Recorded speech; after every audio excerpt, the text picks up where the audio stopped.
experts on our panel. First off, let's start with Doug Mckinley, Dr. Doug, actually. He has a doctoral degree in psychology. He is an author, a life coach, and an expert on marriage. And we also have a comedian that named Nina. I'm sorry, I should have started right off with your name. Nina, our comedian that likes long walks on the beach and sprinkled covered donuts. So thank you guys so much for coming here today and helping us out, because we turn to you guys in the audience to give us your problems, and we give you the best advice in the world. So there's a couple ways you can ask. Either leave a comment down below, use the hashtag, tweet it out with hashtag LoveStuff, or give us a call at 424-3ASK-NOW. That's 424-327-5669. And I want to move on right to the first segment of our show, and it's the Peak Interest segment, and we have somebody very special on the line with us. Are you there? Can you hear us? Yep, I'm here. How you doing? You good? I'm good. Good to hear. I heard that you have a problem, Mikhail, and you need help solving it. Can you give us a little bit of a background on what your experience is? Sure.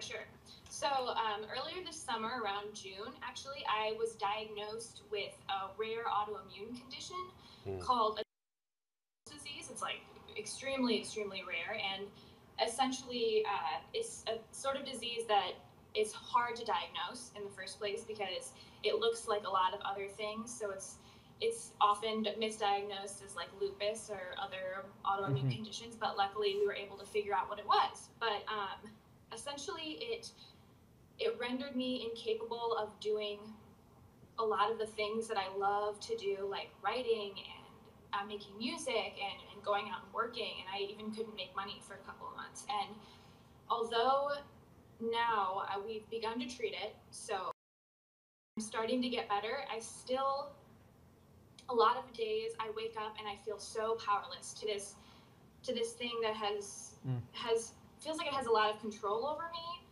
but it's not something that I want to, like, I don't want to take it on as my story, you know, but I have to accept that it's part of me. So really I'm struggling with how to deal with this thing that is a big part of my life now, but I don't want to let it control me, you know?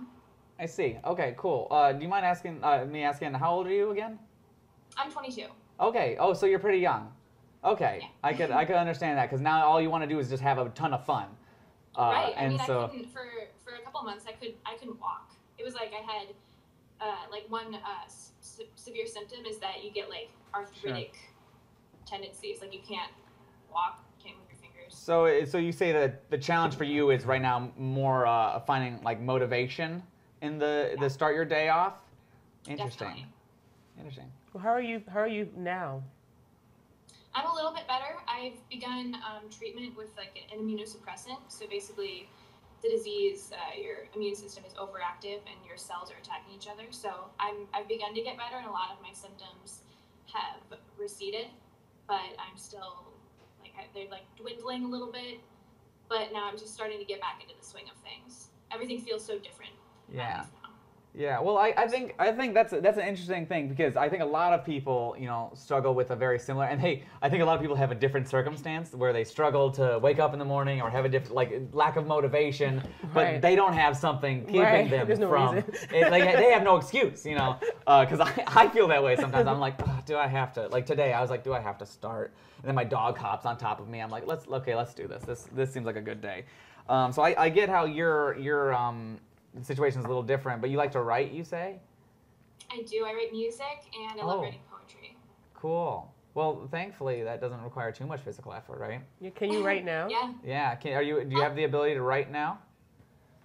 Yeah, I do. Cool. Well, I mean, it sounds like, I mean, you guys can also take it away, but it sounds like you have a lot of canon, if you will, a lot to write about after this experience. And I mean, maybe it's a blessing in disguise that you can use it to, you know, motivate what you want to do and what you want to write about. But that's just me. What do you think?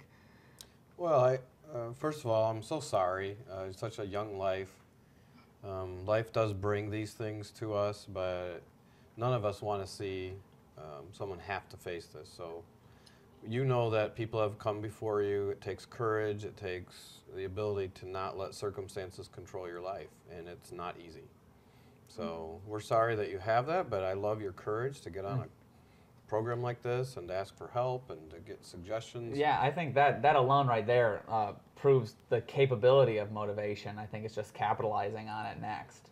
I mean, I can relate to this because when I was 16, I had oral cancer, and I remember like literally everything you love to do and everything you're good at, you're no longer able to do it, and it almost defines you, right? I mean, I think it's how you feel. Yeah. So, but what I learned and what you're probably going to learn moving forward is that those things aren't the only things that define you.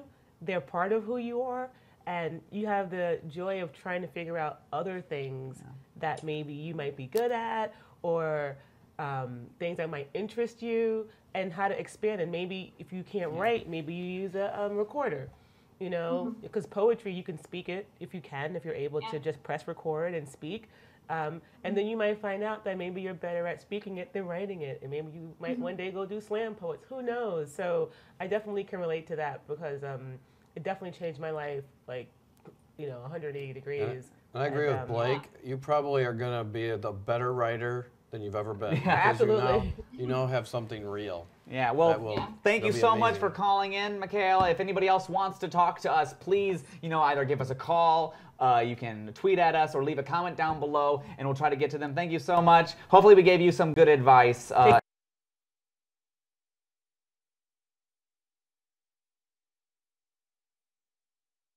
Creative person, and I think that means that, she can figure out how to find her passion or figure out how to act on her passion. But I think the biggest thing that somebody else that struggles with motivation in the morning, how would they be able to discover their passion? I think that's one of the biggest pieces of advice that I'm sure a lot of people can relate to. What would you suggest if someone's looking for their passion? Because I mean, I think I like when people like get out and do like classes, especially in your community. They always offer those things. But do you guys have any tips or tricks? Because you guys have found like comedy or your career, like you've found something that you're passionate about. But I'm assuming a lot of younger people always have a hard time with that. The biggest challenge that robs passion is the ability to be yourself. And so what I would say is the best path to your passion is to understand who are you and what do you like and don't like. Most people are still trying to like what other people like. I see. Saint Augustine says, at the point of intersection of life when you are most excited, at that point, what are you doing? What are you thinking about? Whatever that is, it's probably a clue of your passion. So you have to be understanding of who you are, what you like and not like, and then find that place when you have your heart dancing. I think sometimes you have like people around you and your parents or whomever try to tell you what your passion is, and you think you're going to be a lawyer when you grow up. You're going to be a doctor. This is your dream. You're going to be an engineer. That's your dream, Mom. That's not mine. Like, so to distinguish between what's your dream and your passion and versus what everybody thinks that they impose on you, I think sometimes it's hard to distinguish between the two, or even like being good at things. Sometimes you are capable of doing a lot of things, doesn't mean you're passionate about doing a lot of things. That's great. We got a question from Ann Shay. I've been dating my boyfriend for over a year. We both already spent almost every night together at each other's apartments. Our leases are up soon. Should I bring up moving in together? Should she bring it up? What do you want? I guess the first thing is you should bring it up if that's something that you want to talk about, but the choice behind it needs to still be made. But let's rewind. Why? Why do you want to do this? Save money. Come on. That's not practical. That is the worst reason. That's a reason. That's the worst reason. Though. Yeah. I guess. I mean, I think one of the biggest things, at least the advice I'd give, is that you have to find that communication with that person immediately, especially if you're trying to figure it out, because you guys both might decide that that's not right for you. Yeah, then once they move in, you can't get rid of them. Yeah, and you're in a lease for a year. It's a commitment. And it depends on how old you are, and it's only a year. A year, that's what you're in the honeymoon over phase. A year. That's a honeymoon phase. In her defense, there's not many problems yet. And of course not. They don't live together. But neither of us are married. Well, would you like to hear from the married? Yeah, one? like what do you think? There actually is real research on this. I'm not making this up. That those who cohabitate actually struggle more after they get married. Yes. So makes sense. there is research on that, and it has to do with what you talk about, Blake, that idea that did we work through the reasons why we want to do that. And so cohabitation, the myth is that will help you know each other better, but it really doesn't always turn out that way. So I guess I guess maybe she needs to decide first, what she wants to do. But if she is to bring it up, how does she do that? How do you start that kind of conversation? Is it just being direct is the best approach? Yes, but she's asking how, which says a lot. I don't know. I feel like it says a lot about their relationship, because if you're in a relationship and you feel comfortable and great about moving it where it's at, you should just be like, hey, do you want to go to the next step? That's something. Yeah. A lot of people put timetables on things. Yeah. It doesn't really matter. You can you can date for 7 or 8 years, and yes, people like Nina will make fun of you because you have commitment phobia. I would never do that. I've been with him for 7 years, so yeah. Perfect. Yeah, time is not. Don't let it's others relative. impose time constraints on you. I see. Well, we got somebody that wants to call in and talk to us, Megan, and she is talking about a healthy work-life balance. So we're giving her a call right now. I'm the worst person for this. Because you struggle with that yourself? Yes. Because of work versus relationship? I'd like to work. Hello. Hi, Megan. This is Blake, and you're on Love Stuff. How are you? Hello. Can you hear us?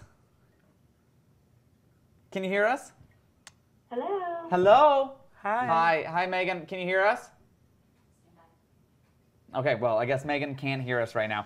Megan, if you do hear us, we love your voice, and we wish you could talk to us right now. We would like to talk to you. I love the name. So you struggle with work-life balance personally. Absolutely. Why, and like, what is it for you personally that you have a hard time with? I like to work. And life is like everything else kind of goes. What do you lose first? But I think it's how I was raised, though.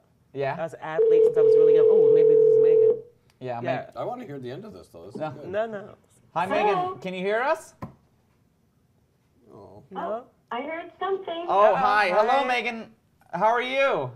Hi. Hi, I'm good. How are you? Perfect. Yay! It worked. My job just went into the bounds. Perfect. Megan, I heard that you have a problem that you want to share with us and you need some advice on. Can you share us a little bit of the details? Yeah, absolutely. Go ahead whenever you're ready. Okay. Yeah, so something I think that is a pretty common struggle, or most people I know struggle with, is balance. Yeah, so in my life, it's always, trying to do enough work, trying to take care of yourself, like do all the things you need to do. And I feel like the first thing that always goes out of the window is exercise. It's like the first thing that like always goes when you get too busy and you're just like, oh, I just don't have time for that. And it sort of just like throws everything out of whack. It just sort of, I'm like either working too much or I'm like having too much fun and just, all those things. So yeah, that's like that. And also just sort of, just like in general, just like balance as a concept. Like I try and like eat healthy, and trying to not binge too much on all the delicious things. So yeah, that's something that, I definitely struggle with. Who's telling you you should be balanced, Megan? Wait, what was that? Who's telling you you should be balanced? Where's that coming from? Where is that coming from? Like, the need for balance. I think it's coming from myself, because I think that when I feel like I'm balancing well, I feel really centered and I feel really just kind of calmer, rather than just like feeling like I'm always on the go or, needing to do all these different things, So when I take that time for self-care and stuff as well as work, it just sort of, things feel like they're much more in place, like pieces in a puzzle. So it's more order that you're looking for in your life, like a schedule. Yeah, right. And I'm a freelancer, so I don't that was my next. I was like, you must be a freelancer. Yeah. I know a lot of people have a set schedule, so that I get it. that sort of helps sort of to know, the structure of your day. So my life is kind of, I have some things that are scheduled, but not. So I kind of have to build schedules for myself. I just conquered this. Oh, you just did this yourself? Like, literally just figured this out. After. Just now, like tonight? I like that. Yeah. Right now. Epiphany. No, I did. And it's going to help you so much when you can have balance even within the freelance. This happened to me. I started touring, and I love to exercise, and I love to eat right. But once I started touring, I didn't know how to do it because it wasn't at the time that I wanted to do it. I was so married to, I work out at 6 a.m. That's what I do. And if it can't happen at 6 a.m., guess what? It can't happen at all. So for 3 years, I didn't work out for 3 years. And then I woke up one day and was like, what happened? And about a month, I broke my foot. It was the best thing that ever happened to me. 4 months, couldn't move. And I realized, oh no, you have to exercise. Yeah. I don't care if it's day to day, if you have to sit down the night before and say, tomorrow, you know what? Here's my schedule. I'm going to go exercise at this time, and then I'm going to do my work. That's what I'm doing now, and no matter what, I make it happen. Even this morning, I didn't even want to get up because you guys wore me out last night, but I got up, and I made it. You have to take care of yourself if it makes you feel better. Yeah, I think, my fiance wants me to go to the gym. Just like lanky as all get. It's not funny, Megan. And I'm just skinny. I turn sideways and I disappear. It's good, he loves you. Yeah, but I think that's one of the things. Maybe you find somebody in your life, whether if it's a friend, family member, that can hold you accountable, and then you can do it. Because she's like, let's take kickboxing classes together, and I'm like, I'd be much more inclined to do it with somebody. Maybe absolutely. That's me. And so I think it's same for like comedy writing, writing with a buddy, or holding yourself accountable to get your work done. And then to get, take care of yourself. I think that's. And Dr. Doug said something really cool. Do what you like though. Don't try to do what you think you should do. I used to do that. Yeah. And I realized because I trained with a team my whole life, I didn't like training alone. So that's why I never went to the gym. So I joined a class, and I love the people. I love having that community. So whatever works for you, whether it be being alone or needing a community, just do what works for you, and don't worry about I should be able to do it on my own. Who cares? Throw that out the window. I have. Yeah, well, I hope, Megan, that we helped you out and gave you some useful advice. Absolutely. That was so helpful. No, it's so true. Perfect. I think having a accountability partner really is a great idea. Would you agree with that, or Absolutely. And making it happen whenever in your schedule. Perfect. Well, thank you. And do it because you want to, not because you should or you have to. Exactly. Be self-motivated. Exactly. Thank you, Megan, for calling in. Thank you guys so much. Have a good day. We got another text question, because you can also use our number to text in from Lily Boken. Is there any science behind love at first sight? We look right at you. We look at you because you're the only person. Do you believe in love at first sight? Like true, or is it just like heck no hormones? No, I believe in lust, but love at first sight, no. Okay. I don't. This is before he proves or disproves both of us. He can do whatever he wants, but I don't believe in it. Okay, I see. Okay, I probably would agree with you too. Is there a science behind love? I want to at know the first science sight? part. There actually are a lot of mythos around this. There's a lot of beliefs. There's something called twin flame that people really there is a mythos or an ethos and an idea that this actually has happened. There's a lot of research. There's a book called Blink by Malcolm Gladwell that does talk about we have an instinct about things within 3 seconds. It's called Blink. And Interesting. there is if you want to read that book, it's got a lot of good research and brain research. But the reality is your brain. I hate to ruin this. This is a text, right?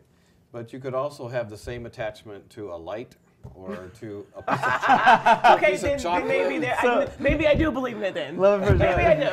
Maybe I do. I saw a taco earlier walking here. I'm like, oh. Your brain processes smell, sight, Interesting. touch. And so when the neurotransmitters start communicating, there are moments when you have a connection to an experience that means a lot to you. Okay, then I believe in it. Early memory, something like that. So love at first sight, it scientifically has enough evidence to kind of be in existence, but that could just be triggered by anything. I think it's a stretch to call it love. I think love. I think there's a connection An that instinct, you can have in that. But can you love at first sight? No, I do not believe you can.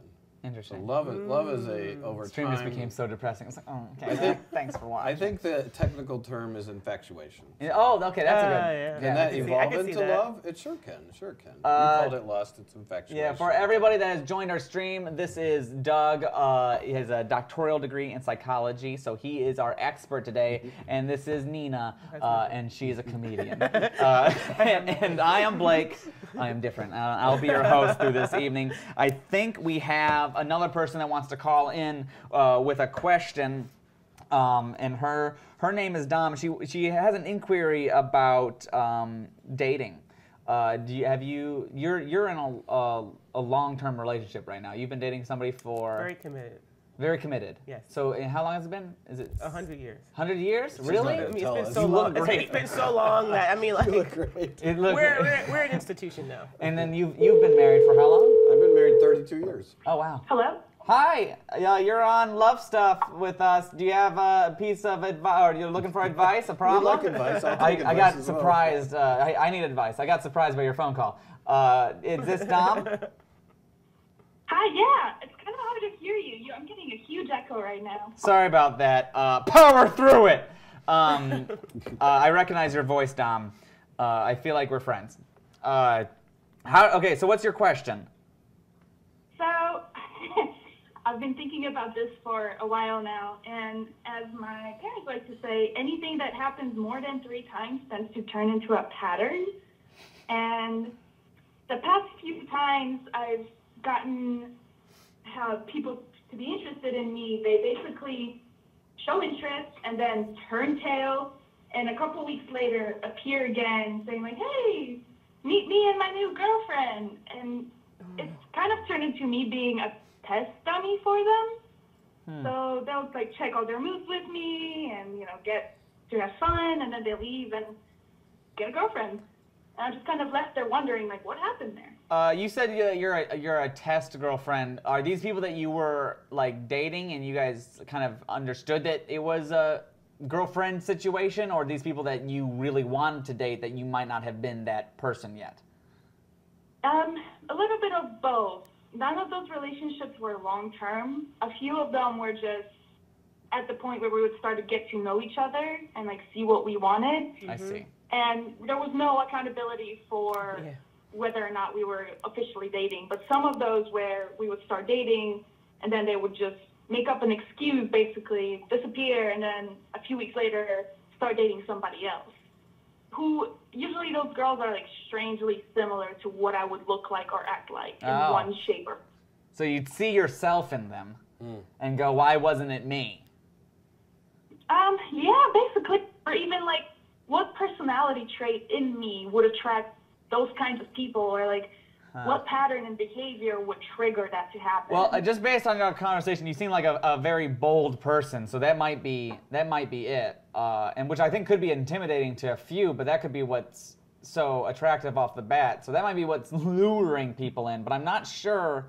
What do you guys think? How do you avoid repeating a pattern like that?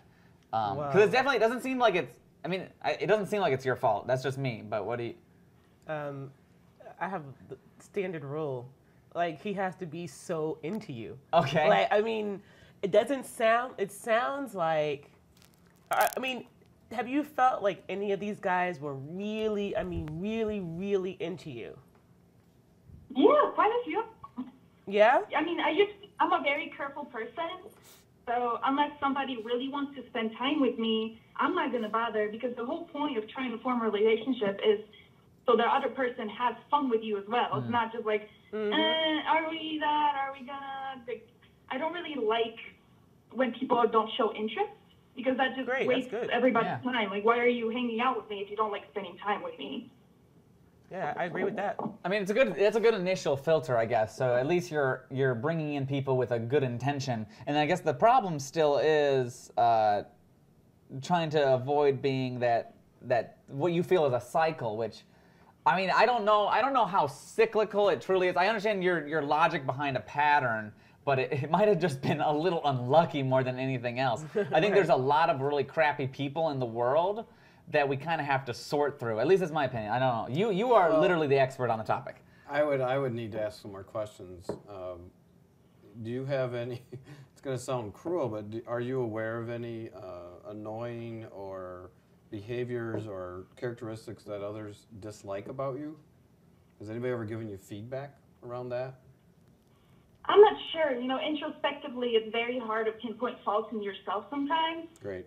And I have a mind that tends to like turn to the darkest corners. Like, I'm not attractive enough for them, or Right. I just happened to be in the right place at the right time when they met me. Or sometimes it'll just be a matter of maybe I said something that just didn't align with their views. But Do you have any none trust? of it ever to be obvious. Do you have any close friends that you could trust and ask them to give you feedback? If there are any peculiar, sometimes when the attraction, it sounds like the attraction isn't your problem. It's stickiness. You got to keep them there. And some of us just have quirks and things that we're just simply not aware of. We call them emotional blind spots. Oh. And so we have a blind spot. We need to. That's why we have to live in community. We need to have other people help us. Yeah. Maybe we have a quirk.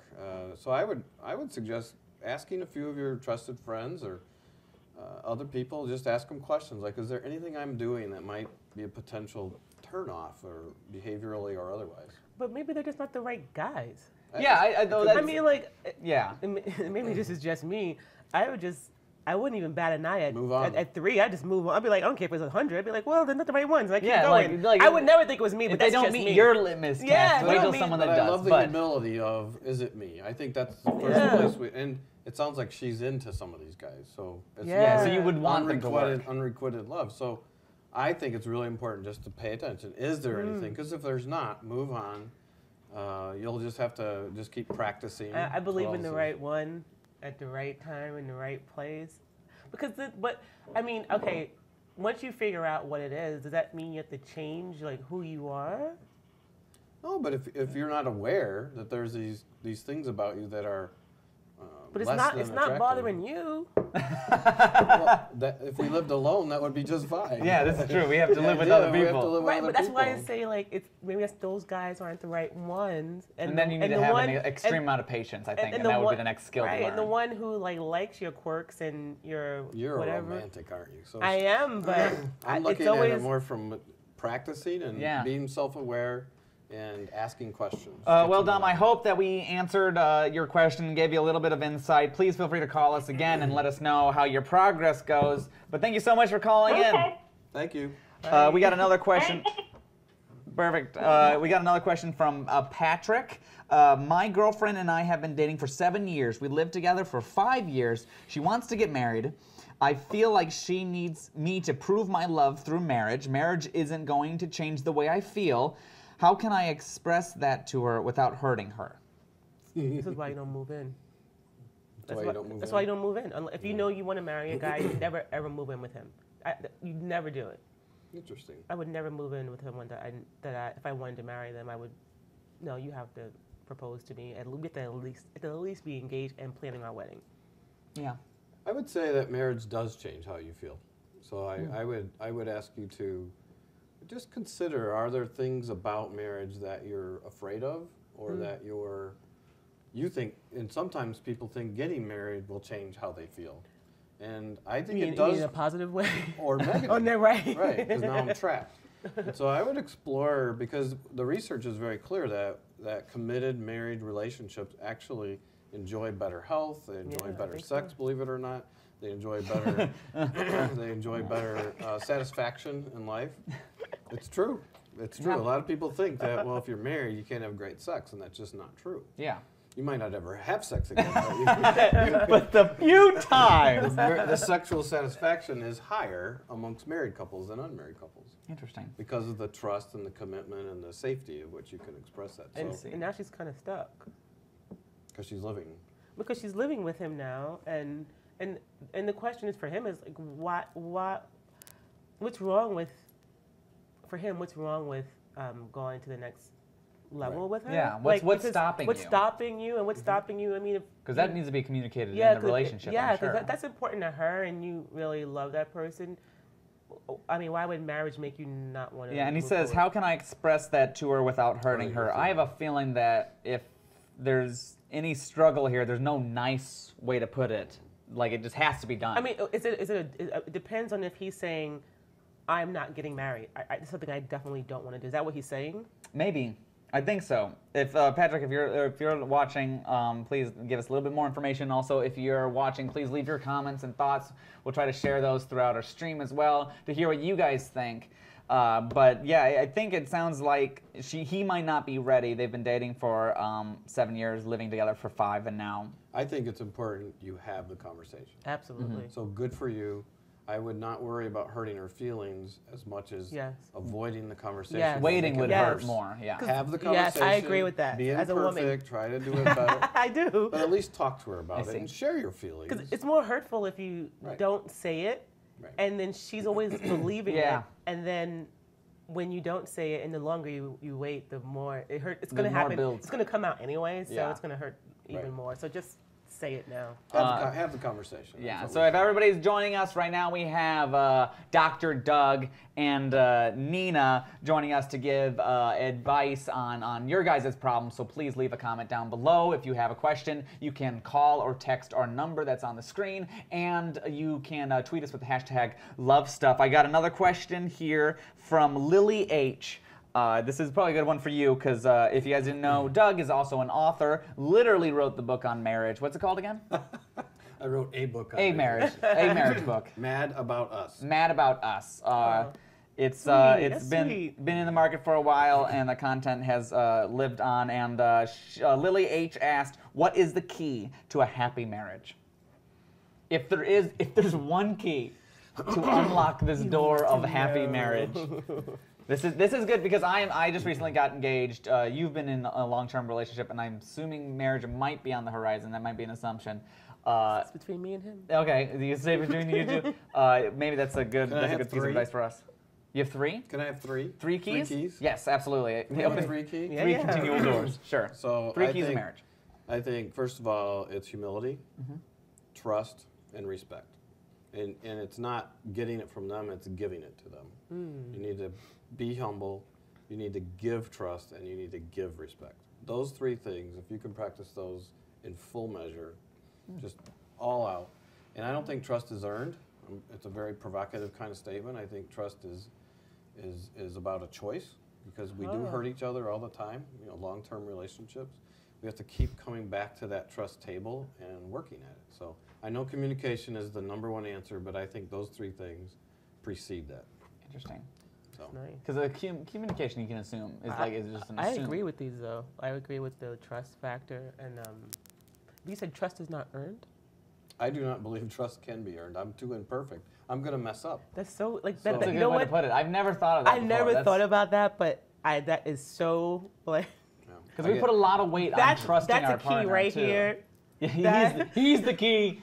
Because being with somebody for a long time, you realize that, I mean, things happen. I mean, they just do. Like, you're human. I'm not good enough to be perfect for you. Yeah. So if you're using trust based on my perfection, I'm screwed. I can't win. Yeah. I think it's a coming to the table of, yes, you're gonna have intelligent trust.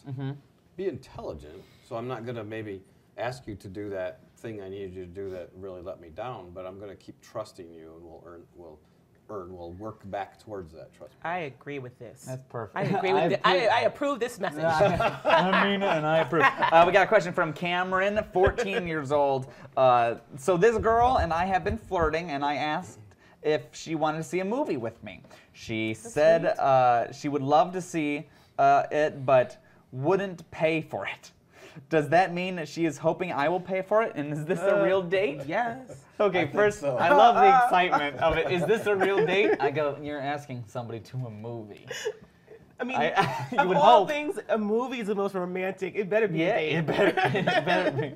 Every time I keep asking my roommate, he's like, is this the guy asking, or the girl? It's the guy asked her, and they've been flirting, and asked to see a movie, and obviously she said yes, but the condition is that you pay for it. I gotta tell you, I love this girl though. I think she's my kind of girl, because she's traditional. Because I'm like, I'm not paying. I approve this message. Do you think it's? do you think that's 100% empowering, or because I can understand why he's confused confused. Really? Again, I'm the type of person that I would be like, yeah, I'll pay. Like, I would have offered before she even asked. But, like, is there any red flags with I guess it depends on context. Absolutely depends on context. It depends on how she asked. Yeah. But I understand why she asked today, because I hear my friends talk about how they go out and then the guy is not going to pay, and they're like, it's a date, and then the women are expected to now pay. I think it's a legitimate question to ask, because if you want to date me and you don't want to pay, you're not dating me. Yeah. That's a done deal. That's you, Nina. Right, but I'm saying that's for me. But obviously for this girl, it's important to her because she asked. She's giving her boundary. Yes. That's cool. At 14 years old that you can determine. But I think a lot of women. 14. Yeah. Well, he's 14, unless like she happens to be like, I'm 24. You're gonna pay for me with that lunch money that your mom. Let's just say they're both 14. Let's just assume that they're both 14. But I just like her style. Yeah. I think that's pretty cool. I think we pay for the movie. Go on the date is my recommendation. Yes. Pay for the movie. Go on the date. Yeah, I agree. Yeah, try it. Why not? It's a fun experience, and you get to see a movie at the very least. It's like practicing. We need to practice, and dating that needs to hold that value. Not I have to be perfect, and that's why a lot of marriages fails because we don't know how to date. Oh my gosh! We don't know how to practice being together. It's great. Thank you so much for joining us, Doug. If you I guys like are this guy. tuning in right now, this is Dr. Doug and Nina, the comedian. I do. Doug the doctor, Nina the comedian. We have another call coming in just a moment from a Taylor, like my fiance.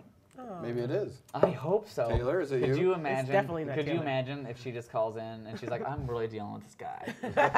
Oh my God. And he wouldn't pay for the movie. Yeah, he wouldn't pay for the movie. No, she doesn't like movies. That's the one thing. I studied movies. I majored in movies. She does not like. You love movies. My sister's the same way, and it's jarring. Okay, perfect. I think we're giving her a call right now. She gets to live a movie with you, Blake. She does. She does. Every day is just a drama. Hey, you're on with us at Love Stuff. What's your problem? What if I start answering? Hi. I have this friend, and she's very shy, very to herself, and she doesn't know how to approach guys, and she wants a relationship, and she's never had one before. And I was just wondering how I encourage her. She doesn't have any confidence, and I want to help her gain that confidence and help her experience dating and love and all that stuff.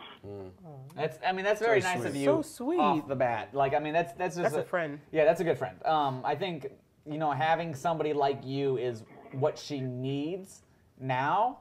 And I think that initiative is great. But the key is, does she want that? Do you want that for her? Oh, yeah.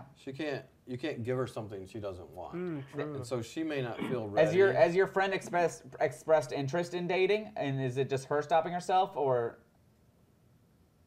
I'm sorry? Does your friend want to date, or do you want your friend to date? Yes, no, she really wants to, but she just doesn't have the confidence to, and I want to help her. Okay. So are guys or whomever, are they approaching her? How does dating I'm work? sorry, I can't understand. Do guys talk to her? Do guys show interest in her, or is she not even getting to that point that she's getting out there?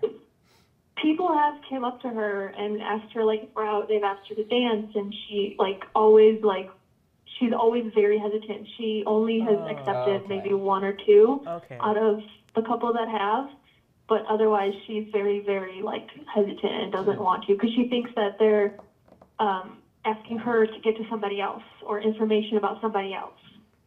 Okay, so you definitely, because this is a fine line. You don't want to make your friend uncomfortable, so it's not do it. But maybe it is that little moment right there where you're like, you should. Maybe you can remind her in that moment when somebody comes up to dance, you can just go, Megan, that's okay, I'll be right here. Just to remind her that you are her support system, that you're there for her, or even if you're not, if she's, because assuming that you're best friends, I'm sure, is it a safe assumption to assume that you guys are always texting? Oh, sorry? Is it a safe assumption to assume that you guys are always texting each other? Yeah, we talk to each other constantly. So I'm assuming that you find out if she thinks a guy's cute within 5 seconds. So you can always have your setup, do it, go for it, and that moment where you enable her. I mean, that's what I would suggest. What about you guys? What do you think? Well, it comes back to confidence. So she sounds like she's She wants to, but she's not ready. So I would encourage her to find somebody she could talk to about what her insecurities are, what her fears.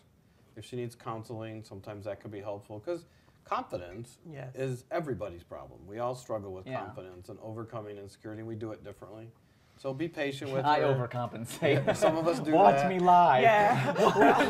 Tune in, please. Tweet, tweet, We're in tweet. the same, we're in the same So boat. be patient with her and encourage her, but she needs encouragement, not shame. I see. So it's really, sometimes they can really lie close together.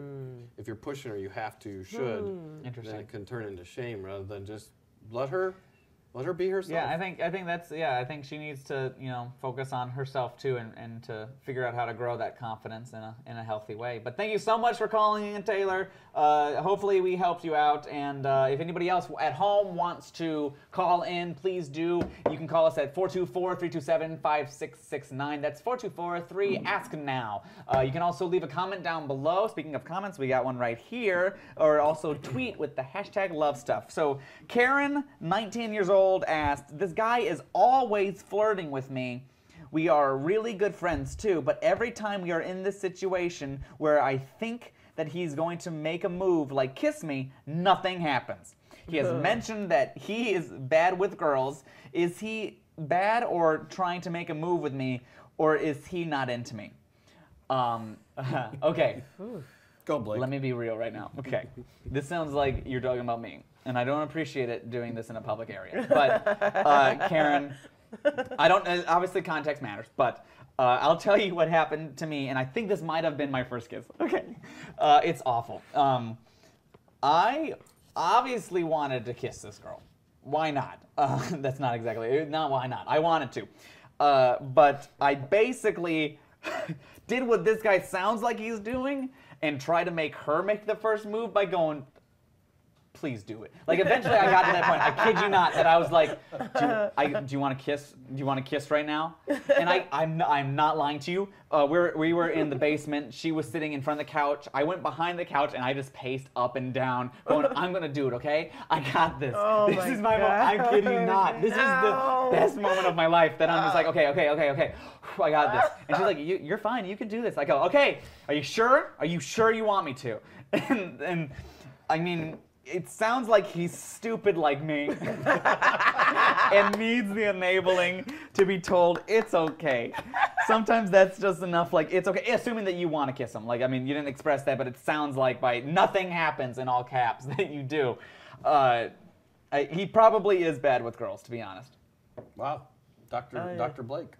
Yeah, I think that was eloquent. I know, I love it. Eloquent was me pacing eloquent. back and forth. No, eloquent. but stupid like me. I love that. Your response. Yeah, it was. Oh, that's interesting. I mean, I love he probably is bad with girls. That's just me. Do you guys disagree or? No, I mean, I guess she. I don't know. This is like tough because I never like had Never been a guy. to ask. Well, the good thing is that she has all the power, though. Yeah, like but in this I mean, relationship and in this moment. But I think at some point, I don't know. I'd probably be like, "Do you want to kiss me or what?" I mean, yeah, I would just ask. It need the enabling. I would just ask. I mean, I'd be like- if that girl did that to me, it would have been 45 minutes and a few gags closer to kissing her. It's like the whole time. So God, like it was fine. My mom's like, "Are you okay?" And I'm like, "I'm fine." Like it was a bad night. It was a bad night. Jeff Thompson, 35 years old. Oh, sorry, no, 35 years of marriage. Oh, wow. So how long have you been married 32. for? 32. He beat you. He beat you. He has a win, but he does ask how to keep the spark alive. How do you keep the spark alive? Weekly date nights. I highly recommend them. That's what my parents do. Yep. That's what my parents do Yep. too. And they Yep, still married. I think it's important. I think make sure you have us time. I was kind of explaining that to you. That make sure you're doing things that the relationship benefits from, not just what you like to do or what she likes to do. Find out what us wants and needs. And weekly date nights, I actually think we should take our relationship on a date. So where you go out, where you go, let the relationship choose where you should go. I know it sounds a little weird, but I mean, maybe it's just me. No, I'm like, wait, How rewind. do you explain this. How do you take a relationship Yeah, I have to on hear a date? this. So if you're thinking about your relationship, Sure. where should we go? If you're just thinking of yourself, I me, see what you're saying. Okay, or I'm I just got thinking you. about where do you want to go? After 35 years, you're like, Where do you want to go? We always go to Where Chili's. does our relationship need to go? Yeah. So our relationship doesn't need to go Spain. to Chili's. It Spain. needs to go to Spain. Yes. I see. Where I do want this. wanna go? I like this. Yep. So just you need. It's about frequency and rituals. Sure. And trying new things. I like that approach. I love that. I mean, because we do that, and we're not. You know, Yeah. I feel like we're not 35 years or It's more. very easy. But to I get feel like, routine. when you're in a relationship, we always make sure that we keep it fresh. Right. Sure. Keep it popping, as we say. Poppin'? Yeah. Is that what the cool kids Keep say? it popping. I don't know. I'm not cool, but that's what I hear they say. Hey, keep it popping. Oh God. Good luck though. Great question. Yeah, Yes. that's a really all good question. 35 Hopefully that helps. If you guys are just now tuning in, we are with Dr. Doug that has a degree or a doctoral degree in psychology, and he's written a book on marriage. A book, not the book. That doctoral. It's a I fun know. word. It's a fun word, and you don't get to say it all the time because you had to true. earn that. It's just like nobody else can do that. He's also a life coach and an author, and an expert on marriage, as you could tell. And then this is Nina. She is a comedian that likes long walks on the beach and sprinkles covered donuts. I love that. Thank you for everybody that's tuning in. Thank you for everybody leaving comments down below, sharing your thoughts and opinions. Please keep that up. Also, if you want to get involved in our advice, please call 4243-ASK NOW. That's 424-327-5669. We got a question here from somebody that wanted to remain anonymous. That's 13. How do you make the first move? Interesting. So when you're 13, Well, this is the Girl, first. we don't know. Well, That's as a interesting. girl, I could tell you what you Remember, this is the first move. This kid, this person is 13. This is the first move they've ever made in life. So the pressure's on for this kid. How about you talk from a female perspective, and I'll talk Well, from a what's male. odd is I actually started dating when I was 12 with my parents' permission, and which I think is really odd because I was a virgin for so long. But I think that the first move, and I remember like being 12, I remember him, when you say first move, meaning like first kiss or trying to date, like, I mean, what does the first move actually mean? Make it up. Where So do you wanna I start can from? say, well, if it's like the first move in terms of like you like someone, this is so like old school. Get the little piece of paper. that He says, wrote me, yes, baby." he wrote me a note Yep. saying, you know, I like you, do you like me, yes or no, circle one. And that's how it started. Yeah. I would say just show interest in the person. Just ask them questions about themselves. People love to talk about themselves. They love to hear the I voice. do. They Tell me love more to hear about the sound of their name, Tell Blake. me more about your thing. Yeah, I do. So- Blake, Yeah, Blake. So I think you start asking questions, use their name, be curious, be interested in them, and that's always a good I think that first helps in relationships, but I think that helps just make people better. But I think at 13, but we're like rewind at 13, you're so awkward then, and you're so. So You go know. to the I was note, even write the more note. lanky. it's Who so, I knew? think like the Write note her a or note. texting. What do they do Yeah. now? Text. What's your name? Yeah, Yeah. text. I think I like that. So be curious on text. Yeah. Yeah, like I Start mean, asking some if you curious and if questions. you're desperate for questions, Google questions to ask somebody. Doesn't even have to be a relationship. Doesn't have to be a girlfriend. Doesn't Right, have to true. be inappropriate. That's true. That's definitely like No, like, don't be inappropriate. Like Yeah. like ask questions that you genuinely want to know. If you have a Absolutely. favorite TV show, what's your favorite TV show? And like why do you like that show? And maybe who knows? Maybe you I find. mean, a TV show we that you like. bonded over math because Math? we both love math. That is. You said that the dating at 12 thing was weird, but the math thing's more. But then the dating at 12 makes sense. How'd the relationship add up? We got somebody else that wants to give a call in. Joe is on the line next. Joe is going to give us a call in right now. And from what I don't want to spoil the question, but this one is really, really good. And Doug, I think you're going to I think Nina should answer. be able. I think you'll be able to provide the best feedback here. Yeah, 13 years old is hard. You know, comedians have to be insightful. You're very insightful. Oh yeah. To be Well, able we to observe sense. it, yeah. You have to, Hello. Hi, Joe. You're Hi. on with Love Stuff. We heard that you had a question. Can you hear us? Yeah, I can hear you. Perfect. Can you tell us what your problem is? What's your question? What were you wondering? Yeah, I was married for 25 years and I got a divorce, and actually a man made a move on me, and I realized that I liked it, and so I don't really know how to approach my feelings. Could you give me any advice on that? We look right at you because you're the professional. You were right. Okay, so when you say you liked it, did you like it because you're lonely and need compassion, or you are physically and sexually interested in a male-to-male relationship? There's a big difference between you can like ice cream and liking each other, so make sure you sort out your feelings. But if your feelings are, I'm very interested, then we just answered that question. Yeah, because interest. there's two different ways to approach this. One being just understanding your sexuality, which is something that I think is a personal journey, something that you have to do on your own, and something that you can get counseling for to help you sort out those things in a more productive manner. But then the other thing is getting out there after the divorce. How do you get back out there? Well, it's nice to be wanted. Yeah. It really is. And sometimes a friendship, or maybe I would start with friendship and let this person know this is new to you. And are you willing to, be friends so that you can and hopefully you can your trust feelings. the person to help explore that. And I think that's one of the hardest things. But Because I love attention as a comedian. I mean, I get it from both ends. I'm like, oh, yeah, I think there's nothing wrong with, feeling good about somebody being interested in you. Right. yeah. I think that's human. beautiful. Well, thank you so much for calling in, Joe. Hopefully we answered your question. We got another question from Sherman. Sherman? I think it's Jur. That's a fascinating name. Jur Sherman accidentally threw out his girlfriend's grandma's ring. How do I make it up to her? Let's assume that she knows that this happened, and you don't have to tell her already. Because if you have to tell her, you gotta be honest there. But how can you make up something like that? Go ahead, Nina. How do you make up? Yeah, because imagine, but you've been in a relationship for a long time. It's not. Would that be something that's like? I mean, that's a tough question. Well, you know what? This happened to my grandmother. She wanted my mom to get married in her wedding gown, and my uncle threw out the gown. And I remember, I wasn't here yet, but when I hear them talk about it, they said, my mom thought she was getting married in this gown. So it was maybe, I would say 6-7 months before the wedding. And she's thinking she's going to have this gown already.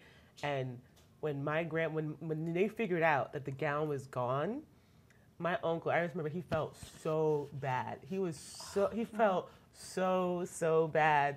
And I'm so sorry for you that you are in this position because it's irreplaceable. Yeah. But I feel like that's actually the answer. What? It is you can't make up for it. Yeah. So I feel like you acknowledge and you say sorry. Right. I can't make up for it. Please forgive me. I'm so sorry for you. I'm so sorry for you. So you're kind of out of luck? Is that, basically? I just know, how do you communicate? Forgive. Yeah, how do you, maybe that's just it. Ask for their forgiveness, that make sure they know that how disappointing it is and that you were the point of their disappointment. Yeah. Just acknowledge it. I wonder and how do you ownership. lose it? Gosh. It just probably fell down the sink. I mean, couldn't you just imagine it sitting there and then you're like, bam, or you just sold it for, cash. I lost it. That's what I keep doing with all my fiance stuff. It's just, it keeps going missing. I don't know why. But yet we buy all this nice stuff. I can't. You're killing me. Yeah, so anonymous person just asked, I'm a male and just came out and have a new boyfriend. I'm not sure how to deal with people's reaction to our PDA. Congrats. But yeah, congratulations. Yes. That's a huge step. That's very difficult for a lot of people. So that's one of the biggest pieces. I don't know how to deal with people's reaction to our PDA, but I don't want to stop holding hands in public or kissing. How can I get past that? Don't stop. Interesting. Just right off the bat, don't stop. Well, be confident in yourself, right? Is that what you're saying? Yeah. You had the courage to come out, and I think this is great. You're making a statement. Yeah. Keep making a statement, and unfortunately, in our culture, it doesn't matter whether it's this gender topic or the color of our skin, or whether we like Donald Trump or not. Yeah. The comments just lit up on fire, going, "Wait a minute." We are going to be we're going to be tormented by people's opinions of us. Yeah, and you can't worry about it. Yep. I mean, I feel like I believe Yeah, and I confidence guess in doing what you have. How do you find that confidence when people are looking at you and judging you, not because of what you're wearing, not because that outfit, like, oh God, I hate those glasses type of thing. Really, Blake? Like, you think I don't know about I like that? the glasses personally. You think I don't know about people judging you But for that's this what I'm asking, random like- stuff, Blake? But no, but like, you know, it's because of you and who you are at the core. So the judgment is very personal. How, like, and you mentioned like jokingly, but I can imagine it being a real experience for you. Yeah, but see, the thing is, How like, do you I don't find know. I just never like. I mean, Took that weight on? Yeah, that was never a burden that I felt like. So society's view never burdened you because you know who you are. Yeah, no, I mean, I was really fortunate to be a rambunctious, super, according to my parents, really confident kid coming out. Maybe like confidence that they don't even understand till this day. Yeah. So I think for me, I was just really fortunate that I was always I'm willing to stand alone in a fire and be really cool. Oh yeah. Yeah, so for me, it's like I don't even know how to worry about other people and their opinions and like who who cares? Like I don't even know how to register that. I know for certain people it's tough. Yeah. You know, but for me, I think I was really fortunate. So not everybody's like you. That's why I said. I said for me, I was I very think most people fortunate. probably aren't. So the Yeah. courage that this man has taken to do this, great job. I think you need to give yourself some time because some days you'll handle it better than others. And so it's okay that some days it really bothers you. Find a way to get by yourself, comfort, self-nurture, but just keep at it. Just stay at it. That's how this kind of courage happens. It's a muscle. And Dr. Doug, that's You why I gotta said. develop muscle. I said for me. You did. I did say for me. Yeah. I You did. did. And I We all have our realized- own personal experience. Yeah, and yeah. I think, you know. I admire you. I don't have that. I didn't have that. I wasn't born with that. I'm always overcoming stuff. So good for you. Yeah, but That's awesome. your parents are like, oh, can't you just stop? Like for once. Were you that child? I was. Yeah, for everybody joining us, we're with Dr. Doug and Nina the comedian. I'm just gonna that's the best way to put it now. And we're taking people's calls and comments and giving advice based on the problem that you guys have. So if you want to get involved, leave a comment down below or give us a call at 424-3ASK-NOW. That's 424-327-5669. I think the number might be on the screen occasionally. So please give us a call. What? No, because I was going to say, it's like not like you don't experience insecurity. You do experience it, but how you handle it is just so. But you have that. You just courage. like, you just don't. And you It's can only interesting. hope that a lot of people would discover something like that. Yeah, But I think that's a skill. And I pray. I mean, he Do you have siblings? he already came out. Yeah, complete opposite. Yeah. Right. But she always finds that she finds encouragement from me Right. and seeing what I do, and she'll be like, "Oh, I can do that too." So she's like, "I learned from you." And maybe that's one of Yeah. the best things about being out and having a boyfriend, that could be a shared experience so you're not going through it alone. So I think that's one of the biggest things, and I think that can apply to every relationship. But we got Ryan via text. He's 17 years old, just got out of a very serious 4-month relationship a month ago. I asked a new girl on a coffee date. I don't know if I'm ready. Should I go? Yes. Do you want to? Keep hearing the same question. Yeah. If you do, sure. There's not a There's no timeline timeline, right? for No. everybody. That's well, first you already asked her. You know, 'Cause so he asked obviously her. you wanted to. Yeah, So so obviously go. there's a part of your instinct, as you mentioned, that 3-second gap. Like obviously you decided to do it, which is what most people I think would have a hard time Yes. getting over, because that's an intentional thing. I mean, because That's you not an asked accident. already. Yeah, that's the Yeah. hardest part. And if you're not ready, I think then if you approach your relationship, not as that you're not ready, but ready to take it step by step and pace it a little differently, maybe than your last relationship, you don't have to rush into things. It Right? doesn't have Yeah, to jump. exactly. I was gonna say, why is it's just a coffee date? Yeah. It's not, very low it's, stakes. It's not with the Not even a The pastor won't be 14-year-old there. movie, right? Right. A 14-year-old movie date. I think I that, think a movie's way more intense than a coffee date. Absolutely. yeah, it's very casual. And I think that may be how you start approaching your relationship. But I think also a lot of people that get out of very serious relationships, and it might be just my perspective on it, you guys can agree or disagree, is that you like reflect on the entire relationship hoping to pick up at the same moment that you left off at the peak of the other one. Oh. Even though that might have ended, that you're wanting to hop back in to fill that void, that habit that you've created for yourself. Is that, what do you think about that? Like I hope not. I think that's an Very experience. possible. Yeah, it's It's very hot. Yeah, possible. really? People do that? Sure. Especially when they're married. Oh, really? Second marriages are I think the divorce rate is 65 to 70% Is that why? of second marriages. Wow. Yeah, because they feel like, okay, I married the wrong person, I'll marry the right person now because they don't think it's them. Well, okay. So, I think it's fine, and I actually encourage going out. Again, dating should be practicing. Don't make it serious. Even marriage shouldn't be serious. Marriage should be fun. I mean, it should be light. It should be practicing. I was friends with my man for months. Right. I mean, and even when we so-called started dating, it still was not like there was no third base or whatever. What did she call it yesterday? Third base, fourth base, whatever, home run, whatever, home plate. Like I wasn't even. There was none of that. It was like first base, whatever that may be, kissing. And we're going to walk to first. And You're we're going to walk walking me. It's backwards. going to be a ball, and we're just going to take our own. Uphill. Somebody built a really poor stadium. Did you just tell your first dates we aren't playing baseball? Is that how you started? Yeah, pretty much. No baseball. No baseball. Gonna talk. But I feel like but I think it's better because I know him. Right. He knows me. Everything we hear so far, I feel like everybody's rushing to get. They're just skipping over all the bases and going straight. Sure. I said, no, enjoy each base. Yeah. It's so much fun. Watch people slide in a second. That's such a fun analogy, though. Yeah, for those of you who are just joining us, we are with Dr. Doug and Nina, the comedian, giving advice on your guys' problems. So please leave a comment down below if there is something that you want to know. This table has had a tremendous life experience. Mine is basically learning right now at the table, along with all of you at home. We got a question from Avery G. How to use the bathroom for number 2 at a new significant other's place? That's a crappy situation. Bam!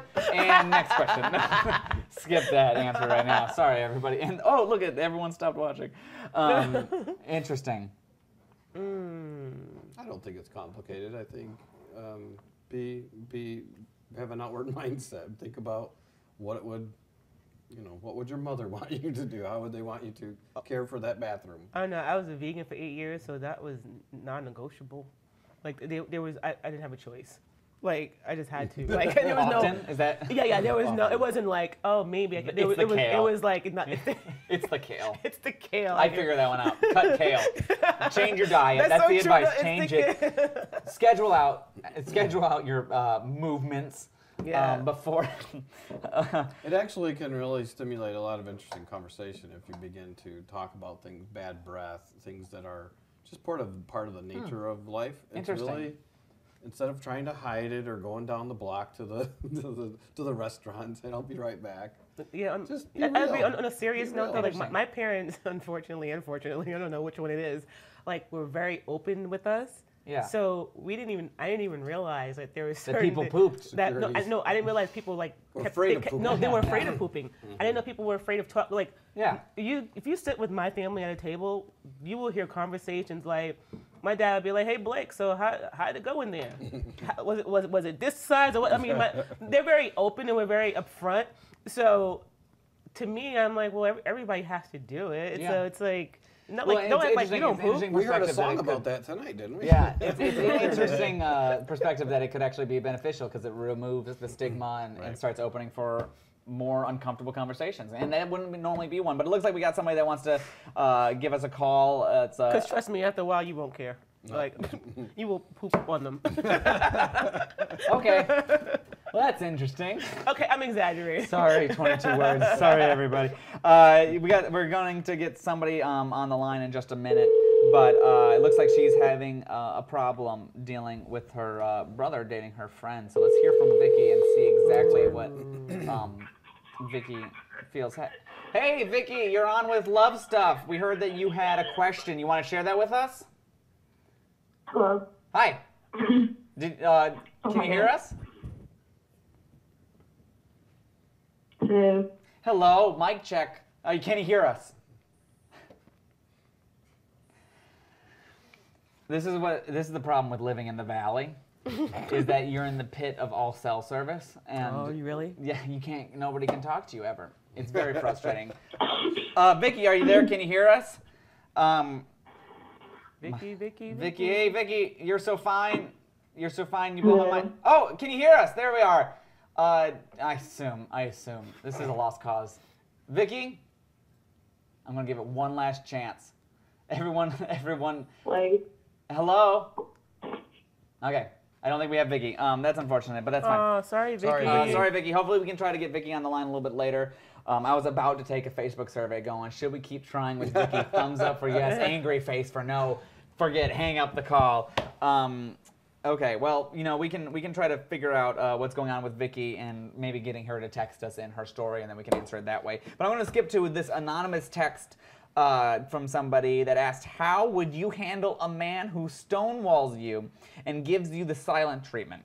We've been dating for 3 months. Should I just let it go and give up? Never. You answered that almost instinctually. Why do you say that? I don't think you should give up because it's going to frustrate you. Oh, so you're saying that, like, even if you have to get a no, you want that answer. Oh, you mean like to break up? Well, I mean, it sounds like he's given like the silent treatment. And I would get rid of him. She went No from way. never to get rid of him. No, I would get rid of him. I'm sorry, I misunderstood what you were saying. No. Yeah, they've been together for three months? 3 months, yeah. Should I let it go or give it up? Sounds like they're in the relationship still, though, so it's not like he's leaving. Oh, okay, then I was right. Okay, so yeah. Is she saying should she let it go? I don't think she should let it go. If they're in a relationship and he's not, his way of communicating is not speaking to her, it sounds like he's emotionally immature, and I don't think you want to put up with that. Okay. So you still think that you need to not demand the communication, but... Actually, I wrote a lot about this in my book. This is one of the big four. I call them the 4 germs of all relationships. Ooh, germs. Criticism, contempt, defensiveness, and stonewalling. And the masculine one that most is done by men is stonewalling. Yeah. So the other ones are shared. But the antidote to this is listening. There's the reason people stop talking is because they don't feel heard, they don't feel valued, or they disagree, or they don't know how to say what it is let's say he's angry. And in this case, she needs to say, I'll be ready to listen, I'll be a better listener when you want to talk to me. So the stonewalling is actually, it's an infection in your communication. And you both share it.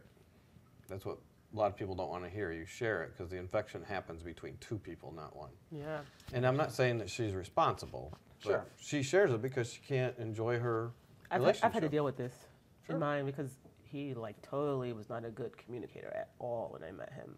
And his way of dealing with things was just I'm not going to speak to you. And he did not speak to me once, and I did not call him back for a week. And I was I said, I can understand if you could be angry, you could even yell at me, but if you do not speak to me, we do not have a relationship, and I will not put up with that. I think it's tell me I'm saying something wrong, if I'm hurting you, or if I'm being disrespectful. I mean, I know how to change and work on that. I don't know how to just ignoring me. There's this book a while back called Mars. Men are like Mars, women are like Venus. Oh, yeah. He talks about men going into their caves. So women want to talk to solve their problem. Men want to go into their cave and figure it out. And they won't come out until they're ready to talk. But what I did learn, your patience was good. What I did learn was, though, what I will do, though, because I do understand that he needs to do that, I will say, okay, you don't want to talk now. When can we speak? Right. And if he says 3 o'clock, I expect at 3 o'clock we can speak, and I will not bother you until it's time to speak at 3. We got Vicky coming back on the line. Your she actually did probably hear drew him back. Is this the guy? Yeah. You gave him his space that he needed. Or didn't. Hey, Vicky. Yeah, we can hear you now. It's called asking, do you have a question for us that you wanted to ask? Let's start the Facebook survey. Yes. She's talking. I can hear her. You can? Maybe I'm hearing voices. Oh, wow. Again? I hate when that happens. Vicky, can you hear us? Okay. Never mind. I say let's just try to answer her question. She was wondering how to deal with with her brother dating her friend. Oh, I had questions though. Her brother. I would love to speak. If we can get her back on the line, we'll try. She could hear us, but she couldn't think that we heard her. So let's just without knowing any context. Sure. What's the problem with her brother dating her friend? Oh, that could be everything and nothing. It depends on the context. Guy. Yeah, because the motive. It depends on her brother. Maybe she knows. Okay. Maybe now this is conspiracy theory time. Right, because that's all we have. We don't have much. So sorry, Vicky. We just making stuff up. On its surface, there's nothing wrong with your brother showing interest in your friend. Sure. When it gets weird is when those kind of But this is surface. like as a girl. this could be very problematic because once they start dating, then you lose your friend. Possibly. You know, Yeah. you're gonna lose And your there's friend. a little bit of jealousy there. Or I'm sure. it could be maybe your brother's not a good guy. You know it. And you don't want him infecting your friend, like and being mean to her or doing something. Or maybe he just had proximity to her and he's into her, and they might have a beautiful thing. I think. No, I but- mean, but I that- think the core of it, though, I can She's not imagine. buying this. I think the core of it, though, with her Otherwise, she problem. wouldn't ask it. I think the core of it with her problem is that it's her friend and it's her brother, and they just left her for each other. You Yes, know? that's what I think. That's what I would assume. So. But the one thing she can't do is try to stop it. You can feel about it, and you can ask your brother to not do that, but what it'll do is it'll reinforce. I know the you're right, secrecy. but I would still do it. I would still try and stop Yeah, it. because I Because think you're you'd human, want I to get have it. the conversation going, so you wouldn't want to Because reinforce who wants to it lose being their hidden. friend? Well, just share. I'm really concerned about this. You know, it's going to make our friendship difficult. Because You're like, going to do it. because if they have a problem between her, she can't. What's she gonna do? Complain to his sister Right. about him? Right. You know, and she can't complain. I mean, oh, this is very But you can't complicated. control them, that's Bye. the Say only bye to thing. your friend. The friend's gone. That's actually probably true. It is. It's true. That's It's gone. That that's friend's why gone. she's calling in. It's Yes. a real dilemma. And I'm so sorry for you. Yeah, it is sad, but Hopefully that advice helped. so Look, you asked for a comedian's voice. So- you brought me on point. here. but you got a friend versus somebody that you're into, and I think we don't know how old they are. We don't know anything, so depends on where they're at in their They're developmental 23. stages. We'll decide it. 23. Right now, they're both 23. They ought to What know a better. bummer. I'm so sad for her. Yeah, so if that friendship means enough to your friend, she will not do it if you ask her to. And if it doesn't, I But think, I mean, then you know where your relationships friendship is. change over time, and how we have relationships with people This also is just change. a bummer all around. Sometimes life is a bummer, but it Or- depends on how we or- react to it. Oh, how old? We don't know how old they are. See, I have. There's a lot. There's I'm a lot sorry, of unknown. Vicky. There's a lot of unknown. 23, Anyway, and her brother's a creep. We already figured that out. this is Oh, this God, is Why fast. don't Sorry, we just do brother. that analogy? I like the conspiracy theories. If anybody wants to join in our conspiracy theories in the comments, please always feel free to chime in. We want to share those with everybody. Also, if you want to ask your question, please give us a call at 424-3-ASK-NOW. That's 424-327-5669. Also, feel free to tweet at us with hashtag #LoveStuff or leave a comment down below, and we'll try to get to it on our show. For those of you who have just joined us, this is Dr. Doug Mckinley, has a doctoral degree in psychology. He's an author and an all-around marriage expert, at least in my view. Maybe not in, everybody else's. Nobody else thinks that. No. He wrote the book on marriage, as I like to say. And Nina is a comedian that Daniels. been so I do Nina have a- Daniels. I have a last name. Yeah, thank you. Nina Daniels joined us. But we do have a question from Kate. I have a crush on one of my friends, but I am afraid of letting them know in fear of ruining our friendship. He flirts. Ooh. He's a natural flirt, though. What can I do to see if he's in the same boat as me without telling him, or should I just tell him?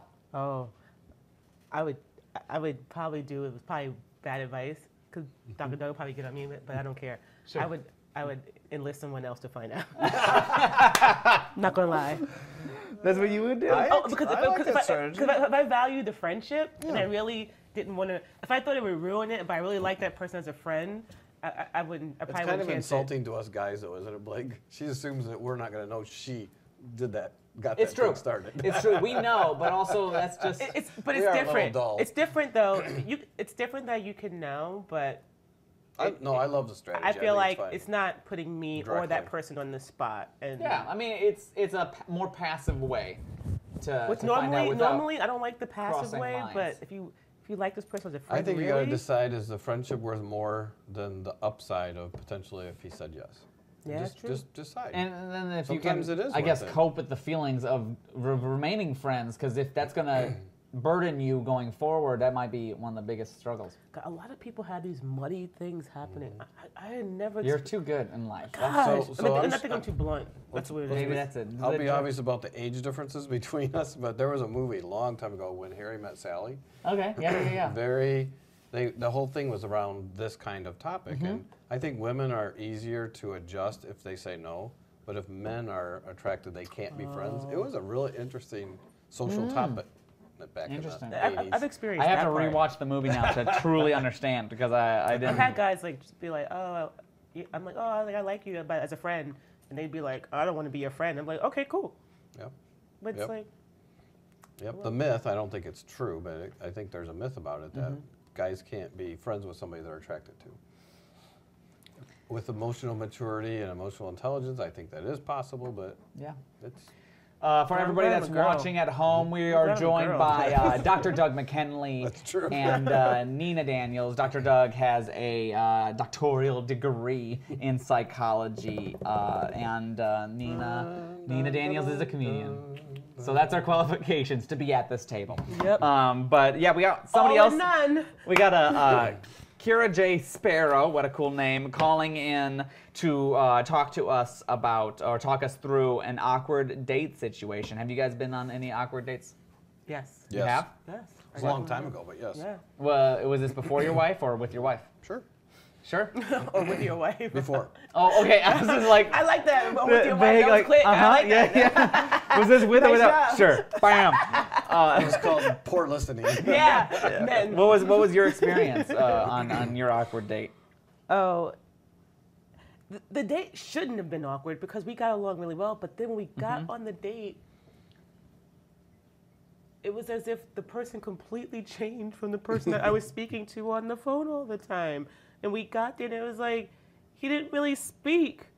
And when I would like speak to him, I'm like, hey, so, and he's just like, but he talked so much on the phone, but wouldn't speak in person. And that was driving me nuts because I'm like, well, why would you speak so much on the phone? And then what made it even crazier is that after the date, he had the audacity to be like, I had a great time, and tried to ask me on another date. And I was like, never. It was so awkward and weird, and I was so uncomfortable. Say never to him?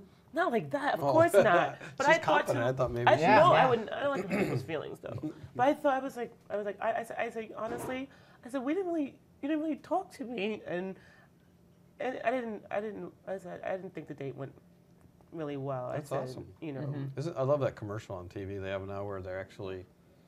You say what you're actually thinking. Yeah. This was a terrible date. I don't think I'll call you, but I'm going to tell you I'm going to call you. I wish we were more honest like that. And maybe that's what you draw your success from, is that your bluntness, your honesty. Oh, absolutely. Which I think is, again, a skill that not many people possess, but because I think that takes a certain type of person, But why waste his time? You know, I feel like he can spend that time trying to get with somebody who really going to be into him. Yeah. Yeah. We got a question from Jack that asked us about how do you deal with a breakup? Yeah, how do you deal? How do you deal with Blake? This is an interesting story. My fiance broke up with me once, and we were at. Everyone's looking from behind the camera going, what? I don't think she's here. That's right. So we can talk about it. It was a really fun experience. Half the people in this room were probably actually there. We were at my family's lake house. We were all hanging out for a friend's birthday. We just all went up there.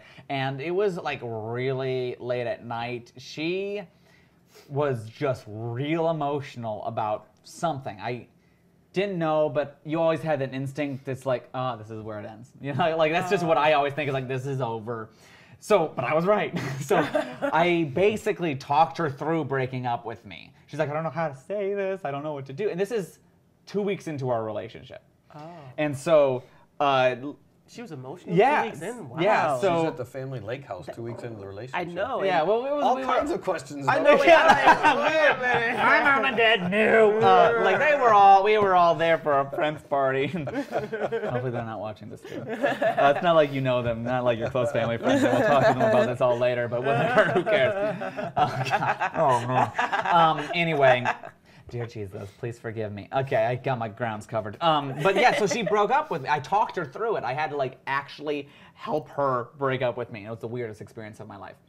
I left to go meet my other friends that were all in different parts of this house, like playing games or whatever. And I go up to them, and I'm like, it's over. I'm like sobbing. I'm like bursting into tears, and they think I'm just something's wrong because I just go like this, and they're like they all like start like patting my back. It's like it's okay. We never liked her in the first place. No, they never said that. But I was like, but it was so funny because all of a sudden I was just like, it's not over yet, and it was like bam, like forget this. Walked back downstairs, came around the corner, and she's just looking at me going, I think I made a mistake. we eventually talked it through. She was just scared that her next relationship was going to be her last, which she originally didn't want, and that's what she was worried about. She was and then, right then, she was like instinctually like knew that this next relationship was probably going to be her last, and she just was trying to determine if she was ready for it. And then, you know, and that what I felt was like 5 minutes. She felt was probably like 3 hours. When I came back, she was just like, never mind, this is fine with me. But it was the weirdest thing that, you know, we broke up. But it's a different breakup story because obviously it ended differently. I mean, I think whenever I dealt with ever a breakup in school or whatever like that, I would always talk to the people I loved in my life. Most of them were my family. You know, my mom, my dad. Then they would basically be the ears for me because I didn't have a lot of friends to necessarily talk to, and if I did, they probably would have been friends with that person because I always like attach myself to their friend group. I never had my own true friend group at that time. So I found somebody to talk to and talk me through it, and I think, you know, your friends and your family are your best tools when going through a breakup. What about you? Have you ever been broken up with or done the breaking up? As a matter of fact, I've been broken up with twice. I remember them, and both, you know, I realized that even one, the guy came to my house. We actually remained friends. I mean, unfortunately, he passed away, but before that, we remained friends up until his death. But he came to my house, and we sat at my table, and he goes, I'm so sorry it's not going to work out. And I mean, I remember being upset, but I was so, like, it was so classy that he came to my house. And the break, how it's done is... But then he tried to get back to me. He tried to get back with me, and I was like, no, but... I was just like later, like, no, I'm not about that. But I thought that the way he did it was very. I respected it. I have to be honest with you. I didn't like it, but I respected it. I got broke up with 3 girlfriends in a row all through high school, so I'm very familiar with it. Congratulations. I'm gonna go. I was so proud. I'm gonna go to the research on this. That there is we actually really have an aversion to things ending. Anything. Is it just routine breaking? Is it whatever? If we're gonna end a job, if we're gonna end a friendship, if we're gonna end a relationship, it doesn't matter if it's good for us or not. We have an aversion, a psychological aversion to anything ending because we lose control. Yeah, I agree. So with is this. that we need to develop a new respect for the healthy aspects of things ending. So I would say to myself, my younger self, what did you learn from that? What can you learn from that? The breakup is there to teach, for insight, for understanding. It's still painful. Yeah, we got another question, but I have a quick question based off that. Do you think that's why, when it comes to things like abusive relationships, people stay stuck in it because of that aversion, that inability to get out? For sure, in that situation. We got an anonymous question that is very blunt. How do you turn down a booty call?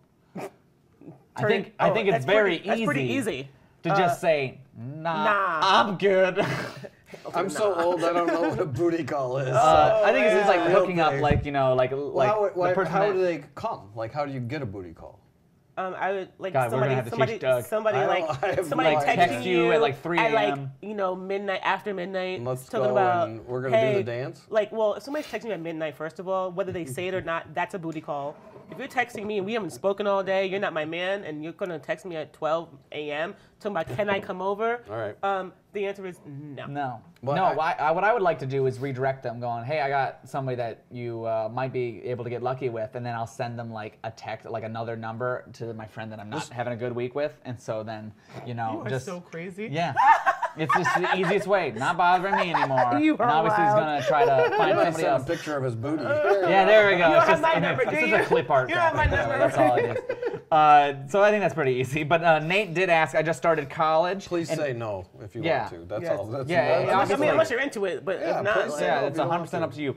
Nate asked. Also for everybody that's just tuning into the stream now, we are joined by Dr. Doug and Nina the comedian. To give advice on your guys' problems, and we got one right here. Nate asked, I just started college and my last few relationships have been bad and it's been almost a year. I think I'm ready to move on, but I'm afraid of getting hurt and trying again. My friend says I should just flirt with a lot of people. I'm afraid to talk to girls I find attractive or that I'm into. How do I get past this fear?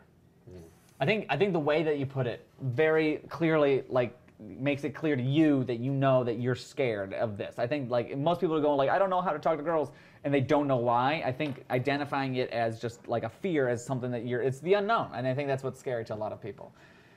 Yeah, I think most of us are afraid of intimacy anyway, so when we've just come off of something and we have those insecurities. Give yourself time. Again, I think all of us need to be aware of what we want, why we want it, and pursue those things that bring us joy and lightness and add value. And sometimes it's okay to not go and date for a while until you... I think we need to chill out. It just seems like everything's so intense. It is. Yeah. It's so intense. I mean, what happened to the fun and just like, I think the friend's advice is kind of nice. Flirt and... Have fun. I mean, he's there in college. Do people in college do coffee dates? I mean, what's the least... I would assume. What's the path to least resistance? I mean, whatever it's going to be, just fun. I think it's so intense with the expectation. There's so much expectation. And maybe if you're trying to get out there, maybe put yourself in a situation that you're comfortable or you're confident in. Yeah. Meaning, like for you, if you were in a bar after a set, that would be like your prime. Like that's your zone type of thing. Maybe not exactly, but as an example, where for this guy, it might be like at this club meeting and see who's there or whatever you're passionate about. And maybe if it's that hard and you need to warm up to it. Instead of just like having fun, if that's really a struggle, putting yourself in a room that you own, that's like your space that you can feel comfortable in. Me, I would just do magic tricks for people going, hey, check this out, bam, and then it's like, you want my number? Yeah. Is it a 6 of hearts? That's how you did it. Is it your hearts for mine? I think that would be my advice. Yeah. We got another question that was a text message in from Brady. Hey, Blake, the show is going great. Thank you, Brady. I appreciate you watching. I was wondering what you and your panel think of this. Are promposals getting more pressure on platonic friends to try to make prom something more than that? Or is it something fun? Oh, you know what? I only know about this because of Instagram. No, it's just crazy. It's gone wild. Yeah. Prom gone wild. But you're the closest to that age. Can you explain the promposal? A promposal. I see it on Instagram. So promposal is basically a marriage proposal, like a really big one, except just asking somebody to prom. So it's really taking. If anybody needs a promposal idea, I got you covered. By the way, let me give you one. Get a bucket of the cheesy puff balls. The big cheesy puff balls, delicious, very addicting. You just give it to them, write in Sharpie marker. This may sound cheesy, but I finally got the balls to ask you to prom. Simple. But that's a promposal. It's. Yeah, I mean, I saw someone do. I think it was like P. Diddy or somebody's kid did a promposal like in a limo with a sign or something. Oh, they've gone wild. It's gone crazy. And I mean, dozens of roses and all this. Like, why was I born later? I would have loved this. I would have. Right. I would have been so into this. I say have fun. Yeah, I think that's what a large part of it is. I think it's just people trying to have fun, and obviously a proposal itself means something. Right. Promposal's a lot less meaningful, but a chance to play. As long as they understand that's what it is. Yeah, I like to play. Because that's the platonic part. That's where it gets mixed up. If you're just going as friends, have fun. It's acting. Romance is the definition of romance is to invent. To invent what you're doing. Just make it up. To have fun. It's play. Interesting. But is the proposal supposed to be with somebody you like, or does it? Or just anybody. It's the person that you're asking to prom. Yeah, but, I think if you're talking about putting pressure on a platonic friendship, I think you can remove elements of that stereotypical romance. You don't have to show up with roses. Have fun, You can show up with a really people because I just spent $1,000 on my friend, so it does mess with people. You guys have to talk about that up front. Have fun with it. Play with it. Yeah. I think the cheesy thing is fun. That's fun. Right. Yeah. I would use it as a good opportunity. I mean, I wouldn't be asking, but it would be a good opportunity for someone else to have fun to ask me. You'd like to you'd like to be romanced. That's one of the things. Like I just absolutely. I think prom proposals are a ton of fun, and as long as you're not being silly with it, like don't break the bank, don't worry about spending so much time. No, Get creative. It's not about money. Because the thoughtfulness is really where the power is. It's not about the money. Yeah, the thoughtfulness I think is really what makes anything special. And if you're not as creative as these two, then don't try to fake it. Like do it in the way that your authentic way you could do that. Yeah, that's true. That's a good piece of advice. Yep. For those of you just joining us, we're with Dr. Doug and Nina, the comedian. Dr. Doug Mckinley has a doctoral degree in psychology, and Nina Daniels is a comedian. So that's not. You said your last name. I know. Yeah. I just felt he throws it in when he wants to. It's Nina Daniels. It's my show. Kelsey Tierney asked, one of my best friends hit on my little sister. I've told him repeatedly before he even met her never to, because I know the way he is. I'm so mad that he did it. We got more detail on this one. That he then went on and did it. Totally went against what I asked. How do I get past this? Get rid of the friend. I like your answers. I'm saying get rid of the friend. Because the friend doesn't respect him. I actually had this happen. So my sister was very attractive. She did modeling. In her, yeah, I know. In her 18, 20 years. Sister. And so we moved to a new high school, and she was 2 years my junior. And when we moved to a new high school, one of my buddies that I played football with came to me, and he was pointing at her, and he goes, "Man, I'd like, fill in the blanks." And I would love to fill in the standing blanks there. with you. Wait. I remember standing there going, "What am I supposed to do with this? I'm new, right? It's you want to make friends, and but it's my sister. He's making these crude comments about it." And so I think I told him, I said, "Hey, I just need to let you know that's my sister." And he's like, "I still want to." Oh my God. Oh, so I have an in. Like I have someone to endorse. Exactly what he was thinking. Wow. I think. Aren't all men terrible? Again, I'm going to go back to. No. Thank you. I'm going to go back to. It's not terrible in its basic concept, but because she has intimate knowledge of this person, or he. He has intimate knowledge of his friend. I think you just say to him, "Look, I know how He already asked him, though. And she said yes? No, he asked his friend not to do it. Right. I would just continue to communicate your intention that because of our friendship and because of how I know you treat women. And plus, you said it earlier, Dr. Doug. You said, well, somebody's going to put either the friendship or relationship above. And I'm sorry, if you're my friend and I asked you not to do something, and you didn't even come to me and say, hey, look, I know I told you told me not to hit on your brother or whatever, but look, I really want to, and I'm going to. I mean, you can make your case. Yes, but to go behind my back, even though I told you not to, you're not my friend, so. That's just not, that's not a. Hopefully he has a good relationship with his little sister, because in that case, I went and talked to her, and I said, hey, I'm just giving you a heads up. This is not the kind of person you want to be dating, but, it's your choice. Yeah. And we have a good relationship to this day. So I would also encourage him to go to the sister, talk to her, and say, hey, I know he's my buddy. Yeah. But because he's my buddy, he doesn't have a good reputation, and we have another question that's a good one. But if you want to ask your own question, leave it down in the comments below. Give us a call at our number that we have set up, and just to let you know, we're with Dr. Doug and Nina the comedian. Here's our next question. Jeff Carey asked, he's 17 years old. My ex and I are still friends, but we keep getting into situations where we end up kissing, and I can't get over it now. How do I shut this down without ending our friendship?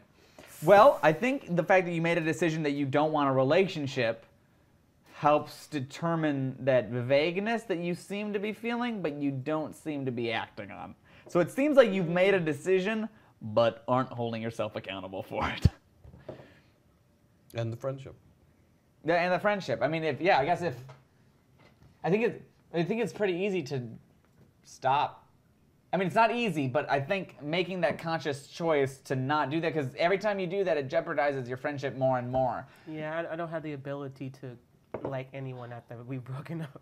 So this one's way out of your mind. This is so out of my Yeah, I think you're right, Blake. It's not that complicated. He has to ask himself, what am I really doing? Exactly. And it's violating his own values and his own boundaries, and he's so maybe silly. it sounds like he's lonely after this stream and is looking for like some sort of physical companion, and he's finding it in the wrong person. Yeah. Or at the wrong moment, he's being impulsive. I mean, there's a lot. Sure.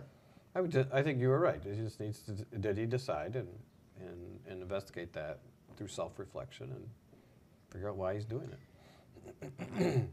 We got a text question from somebody saying, hey, my name is actually Blake too. Congratulations. Did you know that Blake actually means pale one? It's true. Sad claim to fame. So I'm having my mom meet my boyfriend since coming out, which is a good place now to go.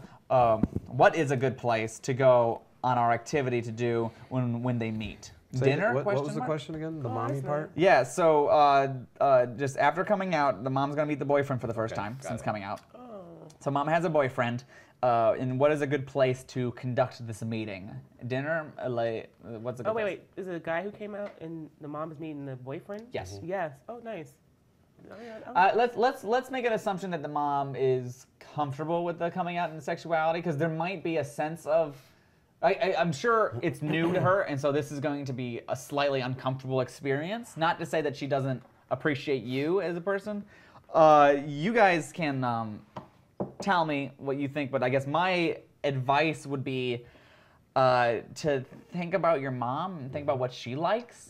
You know, if it is dinner that you guys want to do, if that's what works, what's her favorite place, you know? And like where, again, I gave advice similar to this. How do you put them in a comfortable situation that they're set up for success? You know, and I guess maybe that's just my opinion. You agree? Can't say it better.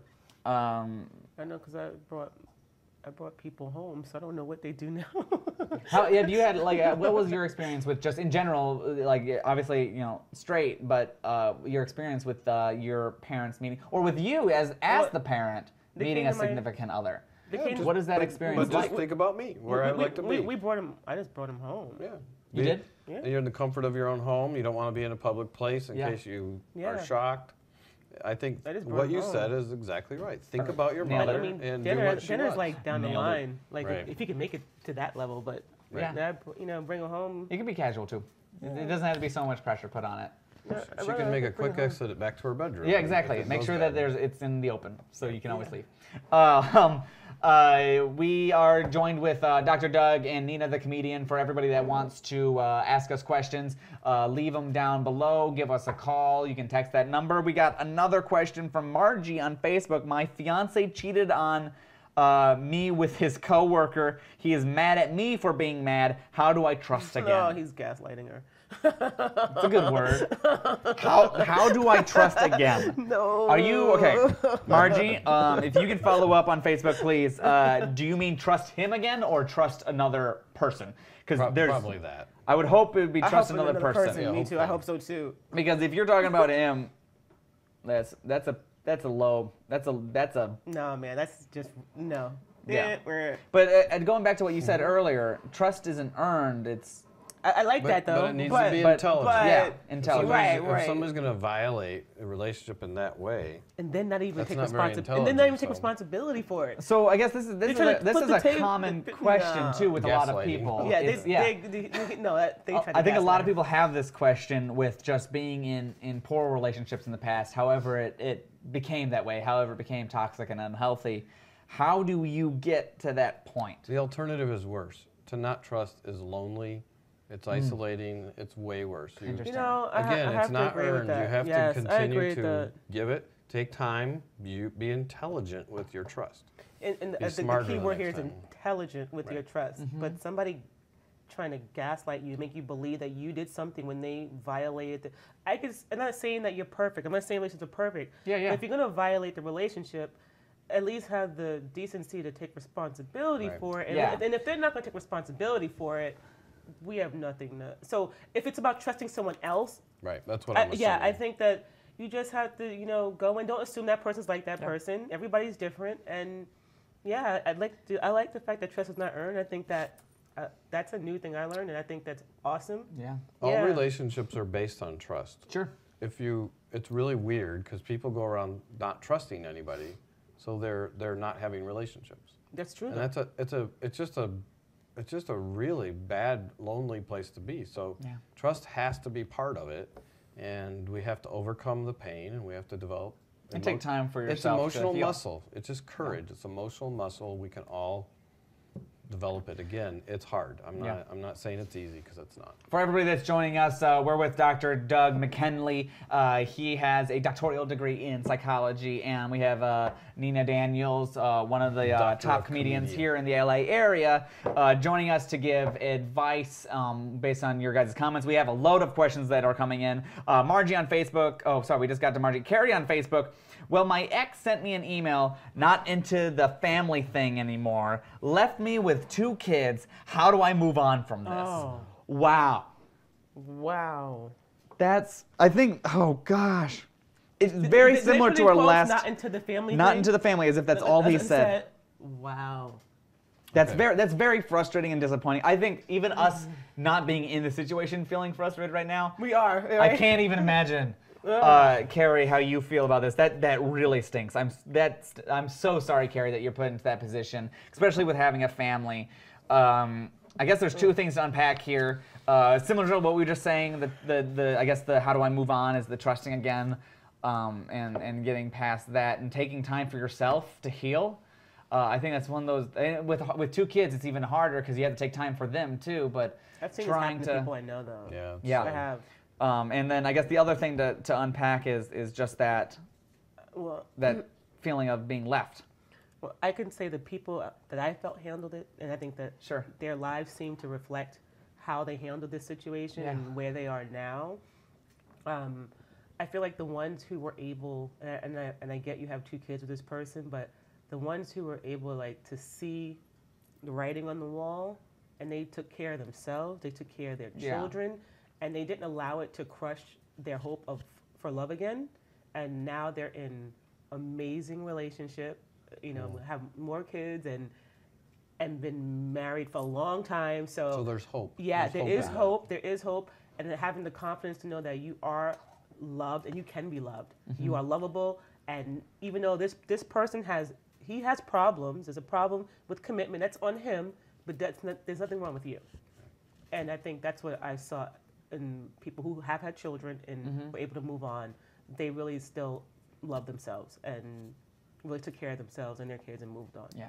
And she just built the recipe for that. That was beautiful, by the way. It's just beautiful because the key to this, obviously I counseled dozens of people that went through this. The key to this is turning to your support system. Who are the people that care about you? Continuing to own the part, if there was any part you did or you were responsible, own that, but to understand you're still lovable. And hope has to be alive. I mean, without hope, none of us would have joy or and we're not perfect. Life I think you made a great point. Like, we're not perfect, and who knows what this guy is going through. I mean, he's saying he's not into the family thing, but maybe the family thing is too much pressure. Maybe it's a pressure that he can't handle and doesn't know how to deal with it. And more importantly, my friend said, well, why would I want to be with someone? This is my friend's, when it happened to her. She was like, well, whatever his issues are, I don't want to be with anybody like that. It makes you wonder, earlier, how much of a role did he actively play if it was something that he could cripple under pressure? No, but he was really into the kids and having them, and then one day it was just I really don't want to do this. I mean, it can happen that quickly. Yeah, sure. That stings, and I hope that we can provide some advice. We got another anonymous question here. What is a good casual date in college? We talked about going to coffee. What are some other ideas and options? Because college is a pretty big place, and you're the idea guy. I had dates. I went bowling. Bowling? Mm-hmm. Yeah. I don't know. I liked group things when I was dating people in college. I feel like they always start off with group situations. I think a good way to approach this is what kind of fun do you have with you and your friends that don't cost much money? Because I think in college, one of the important things is to let the relationship speak for itself. You don't have to throw money down. It's not about money though. Yeah, well, but I'm saying, not even needing to let that be a part of I have to do something great and creative for a casual date. Even if it's a pretzel truck and you guys say, hey, let's go walk and get a pretzel. I mean, that's so cute. It's not about money. Like you said, what's the popular thing to do there? And then hopefully that's familiar to both of you guys, and then that's an experience that you guys can share. Do you have any other ideas or suggestions? I haven't been in college in over 35 years. Really? So. I would never have been able to guess. Thank you. Well, you were in college for a long time because you have a doctoral degree. That I was. It's true. Yeah. I like what you guys said. Be yourselves. Be real. Use the campus activities. Yeah. I mean, that's a common ground. And sometimes they have things on campus that are not inexpensive. A lot of events going on. Sometimes they have concerts and different things. Attend something together and a party or whatever. The new bowling is Top Golf. Have you guys heard about that? Huh. Top Golf. Oh, the digital golf lanes. I mean, yeah. So you're.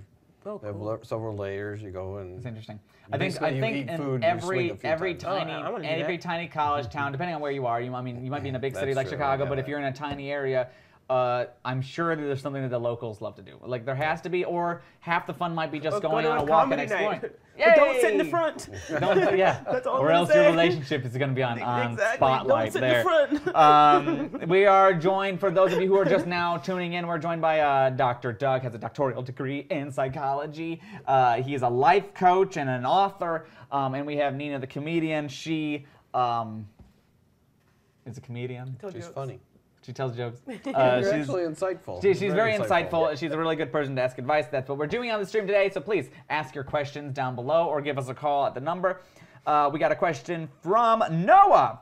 I recently found out that a friend of mine who I thought was interested in me isn't interested at all. I'm really hurt. Should I try to stay friends with her, or is that not really healthy? That's an interesting question. Should you try to stay friends with someone that like you liked, that you're attracted and that you're attracted to, and it's not I healthy? feel like it's for the men because I don't even understand this. Like I don't understand. It's a myth. It's not true. It's just, but there are a lot of men that associate sexuality with intimacy, and so that attraction, they just feel like they can't really enjoy the relationship if they don't have sex. Because as a woman, I feel like we're like, oh, you don't want to, okay, cool, and then we just keep on moving, and and now we're friends. Men struggle with it more than women, absolutely. I think the healthy thing is depending on how you handle yourself around that person. If you drag yourself through the mud, I think that's the unhealthy part. Like if it's always on your mind and that's something that you project on yourself. But it sounds like the guys take it so personal. Yeah. Is that what it is? Like us? We would never do that. No, but I mean, it sounds like he's taking it so personal. We're like, very fragile, like flowers inside.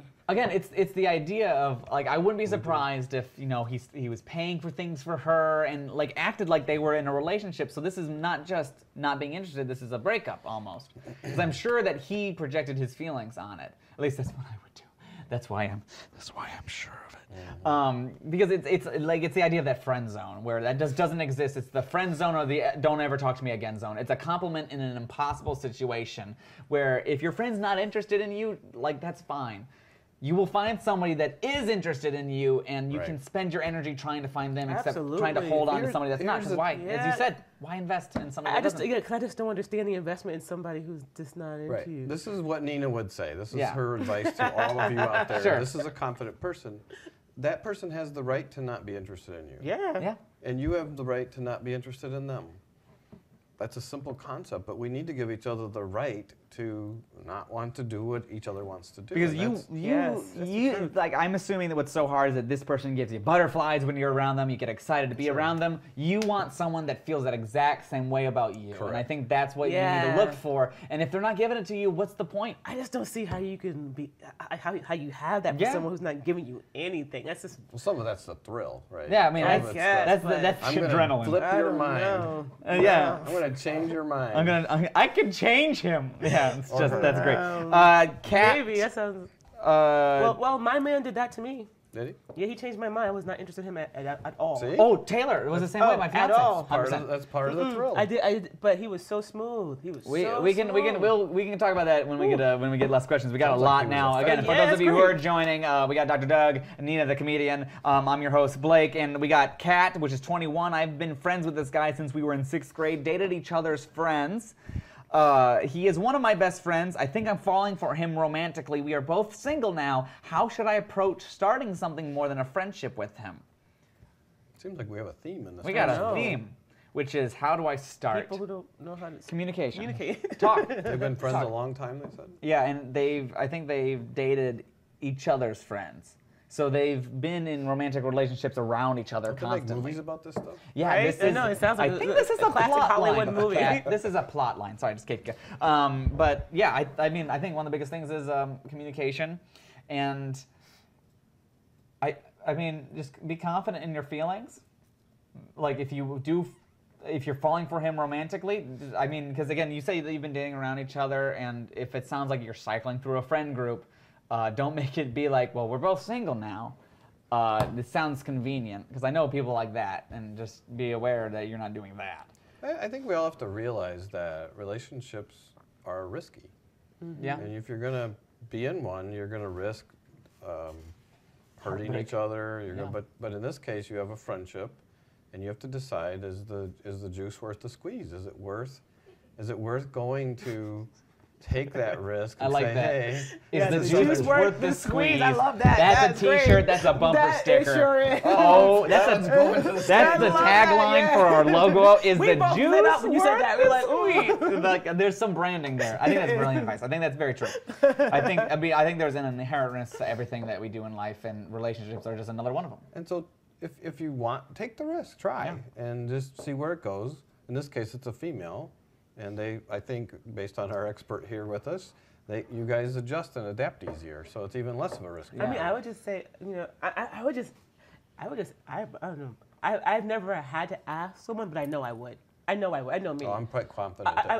If I felt like there was enough energy there, I mean, this actually happens to me as a comedian because I don't talk about my relationship.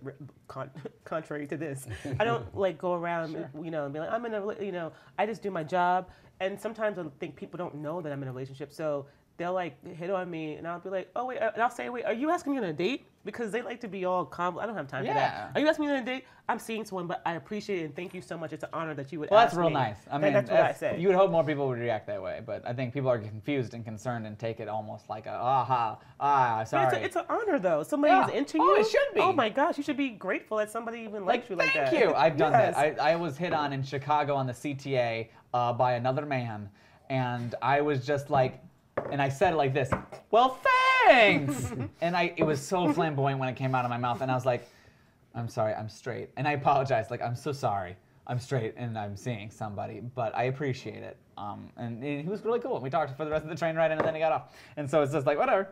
That was that. What an interesting relationship. No pressure, but man. it's true. Everybody's putting too much pressure on It is. themselves. And Stop it. And they aren't willing to hear that somebody else isn't into it. Yeah, the same and way it they are. doesn't make- it doesn't You lessen gotta be who you willing- are. Right. I'm positive that we're going to get that question 8 more times, so let's keep talking about it. Anonymous asked, I'm 25 and haven't really dated for 4 years, went through a really low point of depression and anxiety and couldn't even focus on dating. Now I'm ready again. I have no idea how to meet people now that I'm not in school. How the heck do I meet people? First off, congratulations. I'm glad that you got the help that you needed and took the initiative to focus on your mental health. That's a big thing. So if anybody is watching the stream that's struggling with anything like that, check out the check out nostigmas.org. It's a really great resource to kind of look into. Talks about removing the stigma from mental health. Because I know that's a very serious problem, something that we can't really address on this stream. That's not really the point of our show. But I'm happy to hear that that's in a better place for you. But how do you get back out there? How do you meet people in this crazy world that seems so big that everyone's like, there's the one. There's the one out there. And then you're like, well, what if they're not Activity. in We this talked about continent? activities. I think that was great. Like,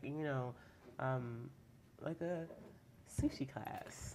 Yeah. Like whatever you're well, I interested think one of those things is like, Sushi like I'm always a huge proponent of you got to love yourself before you love others. You got to invest in that. So if you're continually investing in yourself and going out to classes, like if you want to take a sushi class, go for it. Yep. And then who knows what's in that room? You got a common interest. So I think that that's one of the best ways to like kind of blindly do it. Yeah, I like that. that. And then meet in IRL. Not on. I mean, I know I'm not like a swipe person. Yeah. I know even if I was 18, I know I still would not be into that. That's just not my. What's a swipe person? Like the somebody online Tinder app and going on dating that. apps. That's not my thing. But I definitely. A lot of people are experiencing positive. I know, with but I would would not to like but talk I bad think about I would it, like try more of, activities, friends, gatherings. Yeah. I would suggest going to places where people that you think you would like and have affinity to will be. Yeah, that's what I do. That's what. If you're not a club person, then don't hang out at clubs. But if you are a club person, you'll probably likely find somebody there. So it's whatever you're into, whatever your thing is. I agree so with that's sushi class. That's a new one for me. I don't know what that is, but you it just sounds learn fun. it's a sushi. Like how to sushi make maker, how to make it. So much fun. You mentioned that yesterday, and ever since you mentioned it, I was like, interesting. I should try sushi. But it's a lot of fun. I hope that helped. Anonymous. I'm assuming that was a text in. But we got another question from Danny. My partner and I were long distance for a while. Now we are finally living together, but it's definitely hard to get used to having them living with me now. How do I adjust together?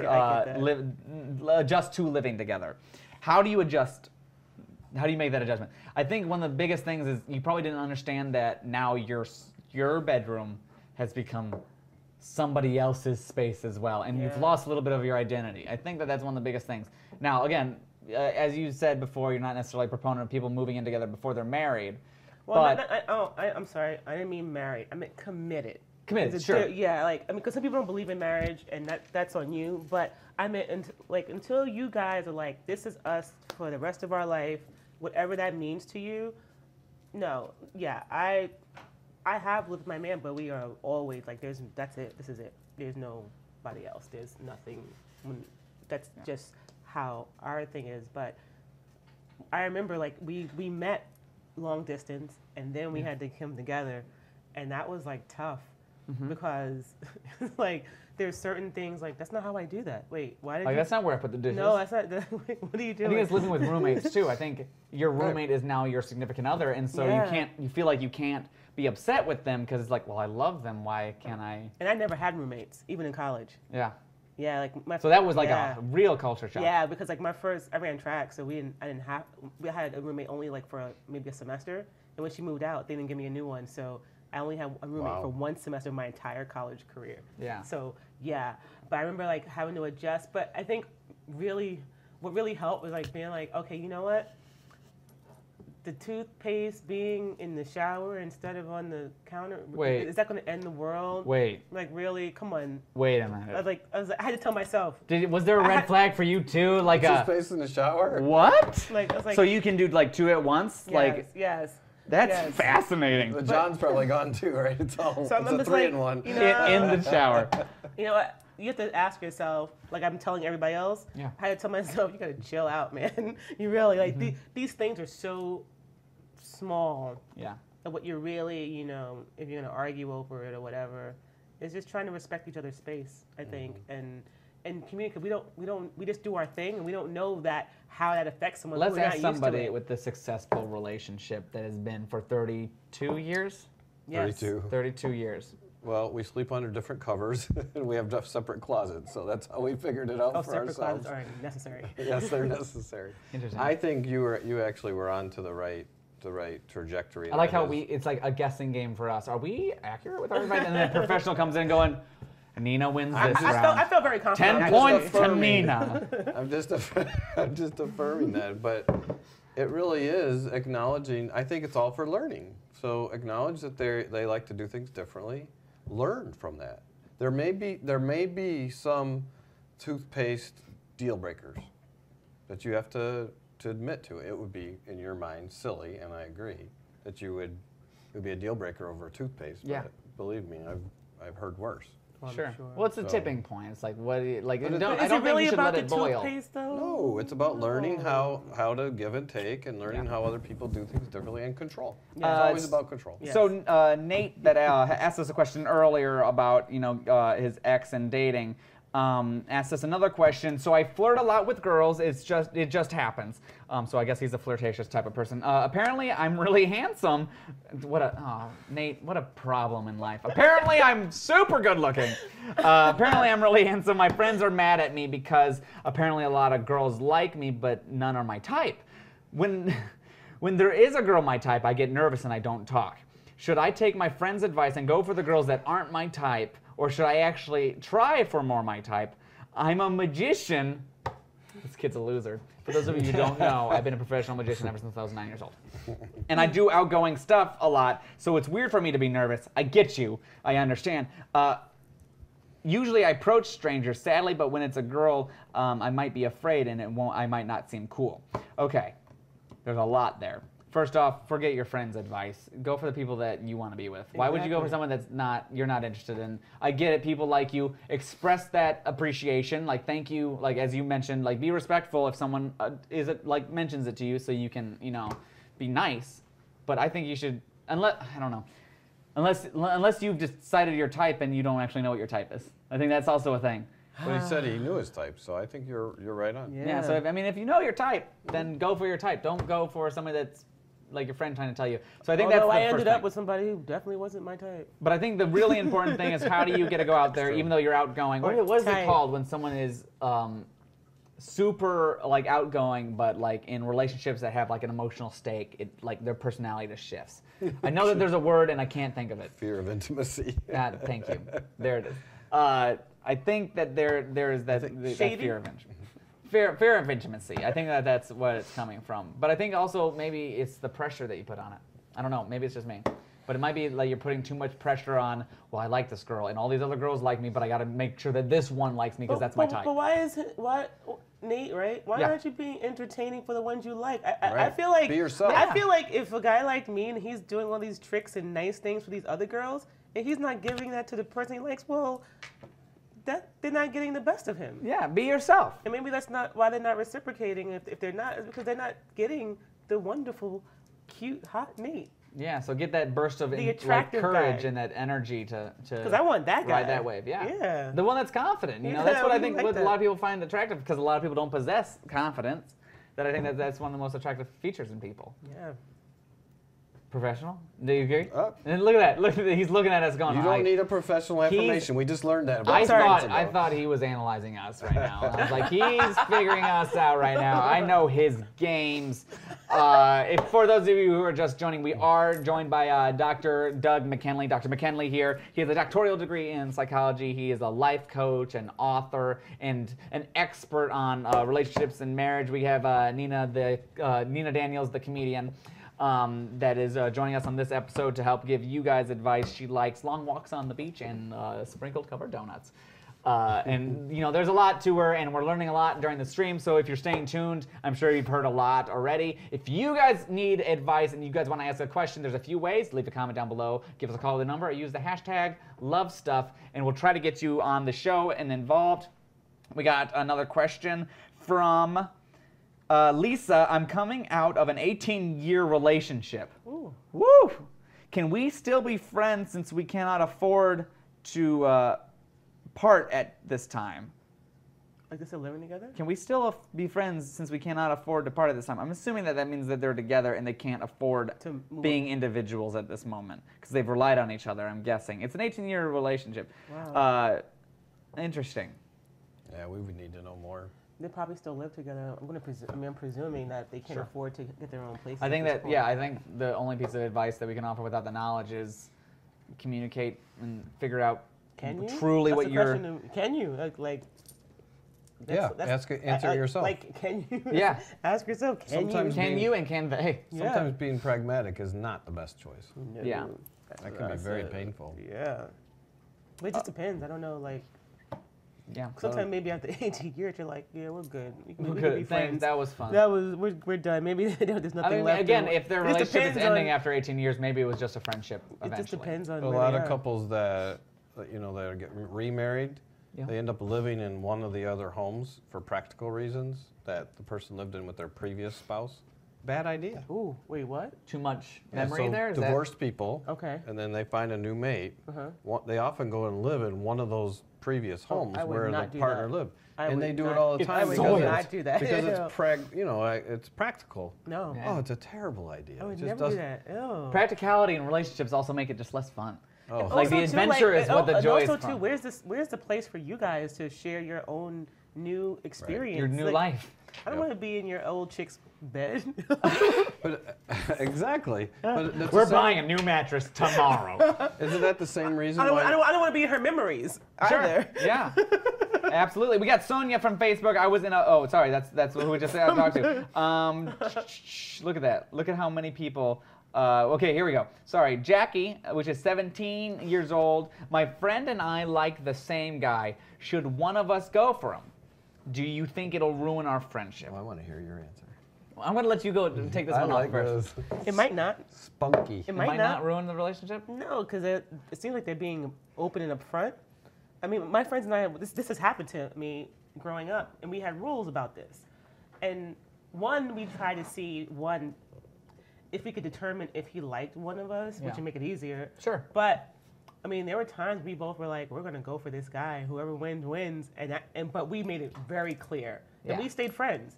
You know, whoever got the guy, you got him. Okay, you keep moving. I mean, It's kind of a friendly competition at that point it's for you it's guys. only bad if, you know, I know you like, someone likes you, and then I go behind your back and, you know. So it's the lack of communication that the sneak- erodes yeah, the friendship yeah. in your mind. But Okay. sometimes a little bit of friendly I've competition never watched it, hurts but the anyone. show called The Bachelor is very popular, isn't it?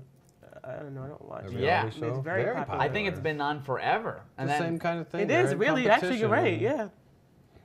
yeah. Yeah, I think. Yeah, but that's a reality TV show, Doug. I mean, I understand that you're a doctor, but let me explain something about reality TV here.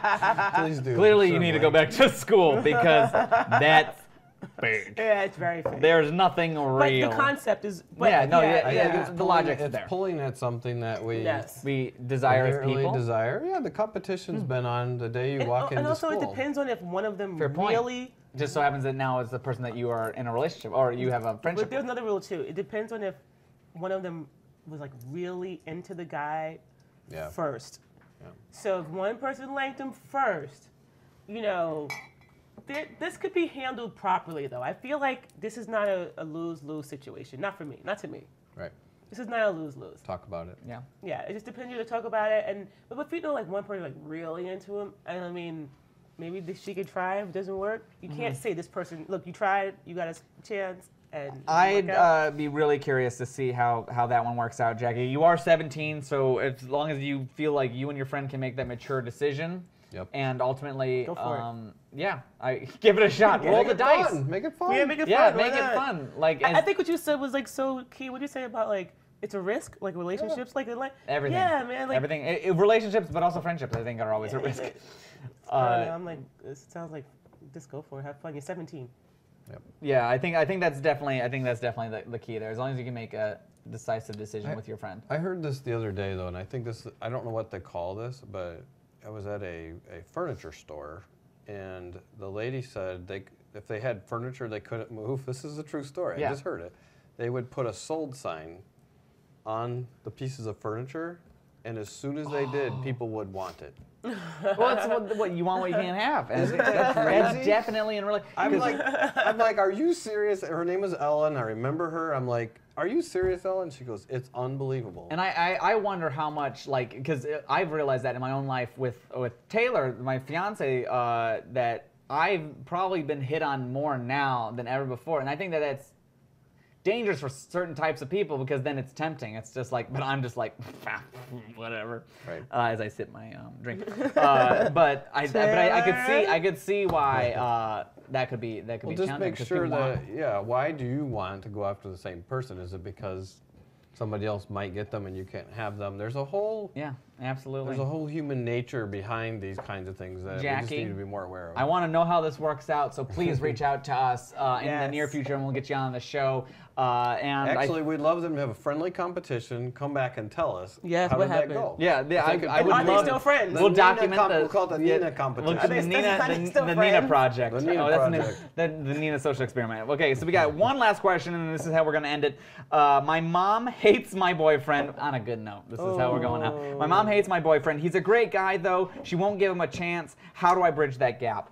Oh, why? I wish I had more questions. Okay, I'm going to let. I'm just going to. This is a big topic, though. Yeah, I'm going to assume, make an assumption here that your judgment on your boyfriend is accurate. And I'm hopefully you guys have been in a relationship for a while. Which, if you have been, why are you now introducing to the mom? I don't know, because I think you got to look at yourself and your relationship and see.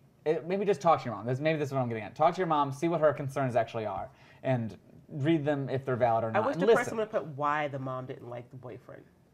If they would have had why the mom didn't like the boyfriend, that would be really great. Yeah. Because that would be a tough one for me. I'm so close to my parents. Oh, if my mother didn't like my man, that would be a problem. Like that for me, that would be a real. And obviously, it's a problem for this young lady too. Well, because that's a big part of your relationship with your mom. Is probably one of the more important relationships in your life, assuming that relationship's healthy. Yeah, this is tough. I would need to know why the mom doesn't like her boyfriend. She's replying. She thinks he has an attitude. I just don't know where she's getting that from. I feel like she is making things up in her head. So here's how I usually get the question. I usually would talk to the parents because I'm old now. So the parents would come to me and say, we have kids, had it just recently, and we don't like them. So my advice to them was, you got to let them explore. When you said kid, we had kids. So my kids, so I'm talking to the mom here. So doesn't like her own children that she your brought kid, into the world. Yeah. Interesting. Or the person she's bringing. Okay. Yeah, so I'm saying to them, that's not your choice. You need to be very careful about your relationship with your child and honor the fact that, you may see an attitude, but they see something else, and you can't see that. Interesting, because it's almost that's like not even a valid reason. That's a very subjective. But it's also yeah, it's subjective. It's also like an employer, like your boss coming to you going, "I hate your boyfriend. You might get fired if you don't break up." Because it's that idea of that authority figure holding that power over you, and you feel like that's something that you need to That's value. why you wanted super to know well. what the mom thought. Yeah. The reason why I ask is my mom could be like that. My mom, I remember, like, I'm in a sorority. My mom was like, "Your sorority sisters, they're so stuck up." But we were. She was pretty accurate. But once you hung out with them, I'm like, "Yeah, but Mom, hang out with them, and you'll see they're cool, though." And she was like, "Oh yeah, they're really cool." Her first impression was correct. Yeah. But it's not enough to. I don't think the girl should get rid of him. I think she should try and bridge a gap and speak to her mom about, like, what does the attitude, what does that really mean? She is watching now live, so she's asking, how do I get my mom to listen to me? If I could tell her about him, maybe she'll get over it. She just gets so dismissive when I try to bring it up. Stop bringing it up then for a while. Like, leave it alone. Because how long has she been with this guy? If is it a newer thing? Is it a ongoing thing? Because until it gets, this is, I don't know. I'm close to my parents, but if my mom, I know my mom. Yeah. I feel like over time, if it got really serious and if it got to that point, she would adapt. Yeah. So again, as this is the daughter talking about her mother. Give your mother grace to figure out, sort that thing. I like the time thing. In this case, if I could talk to your mother, what I would say to her is, this is really important for your daughter to have this time, and you don't know. And now, unless there's something, unethical, immoral, or legal going on, parents, you need to, I'm speaking now to the parents, they're probably not watching this show though, but it's too late for them, they're all asleep. That's where I would like to be right now. What's going on? Are we going to do this forever? Our graphics coordinator's like, my mom's watching right now. Yes, so she's watching. All right, that's cool. Please give your kids the grace to let them explore that. They need to figure that out. But I love how much you respect your mom's opinion, and this young lady needs to do that as well. And I think they may see something she can't see. Yeah. Yeah, so and pay attention. I think also one of the biggest things is when you do have this conversation, and we'll just end it on this note. When you do have this conversation, approach it from a patient and not in an emotional place, because I can see that relationship heightening each other emotionally if it's approached like, why don't you like him? Like, I wouldn't disrespect my mom. Yeah. I would just give it space. I would give it space. What's her name? I think I didn't get her name. So the words I would use based on Blake's comments there is say, Carol, sorry. Carol, to tell your mother, I can see that you don't like John. Mm-hmm. I get it. Mom has every right to not like who you're dating. Give her that right back. Let her be disappointed in that. Right. Tell her you can handle it and say, can we talk about it? Perfect. Well, I appreciate everybody that has been watching this stream through the entire thing, and those of you who have just joined us at the end. We will be going live in the near future, continuing our show, so please, feel free to ask your questions then. You can always use that number. We will be keeping record of everything so we can try to reach out to you when we go live next. We really appreciate your time. Thank you so much, Nina, for taking time out of your busy schedule. I know that you weren't going to come in tonight because you had something going on, and I'm glad that you were able to make it work. We really appreciate your time. Your advice is phenomenal. I think you come from a very interesting perspective in life, and you wish that more people could approach from your lens, because you have a very lucky lens, but being able to be an outsider looking in on other people's relationships, I think adds a very interesting perspective. So I appreciate you. If you guys want to check out Nina Daniels here in LA, you have something coming up called The Playground, or what's it? The last Tuesday of the month. I have a show called The Playground at the Nerd Melt Theater. Nerd Melt Theater. That's really awesome. Yeah. Cool. Yeah, check it out. Look it up on Nerd Melt's websites and socials, and I'm sure you'll be able to find it. And Doug, thank you so much, Dr. Mckinley. Sorry. Oh my gosh. I'm asleep already, so go ahead. Dr. Mckinley, thank you so much for coming out here. Dr. Mckinley came all the way from Chicago to be on our stream. We're streaming live from the Valley in LA. So I really appreciate your time. Obviously, Thank you, Blake. You were great. Your advice is always invaluable, and I know that's what you do for a living, but I appreciate you giving everybody on the internet the opportunity to hear. So thank you, everybody watching online. Again, we really appreciate it. Make sure you like this page if you haven't, and we'll see you guys in the next episode. Have a good night.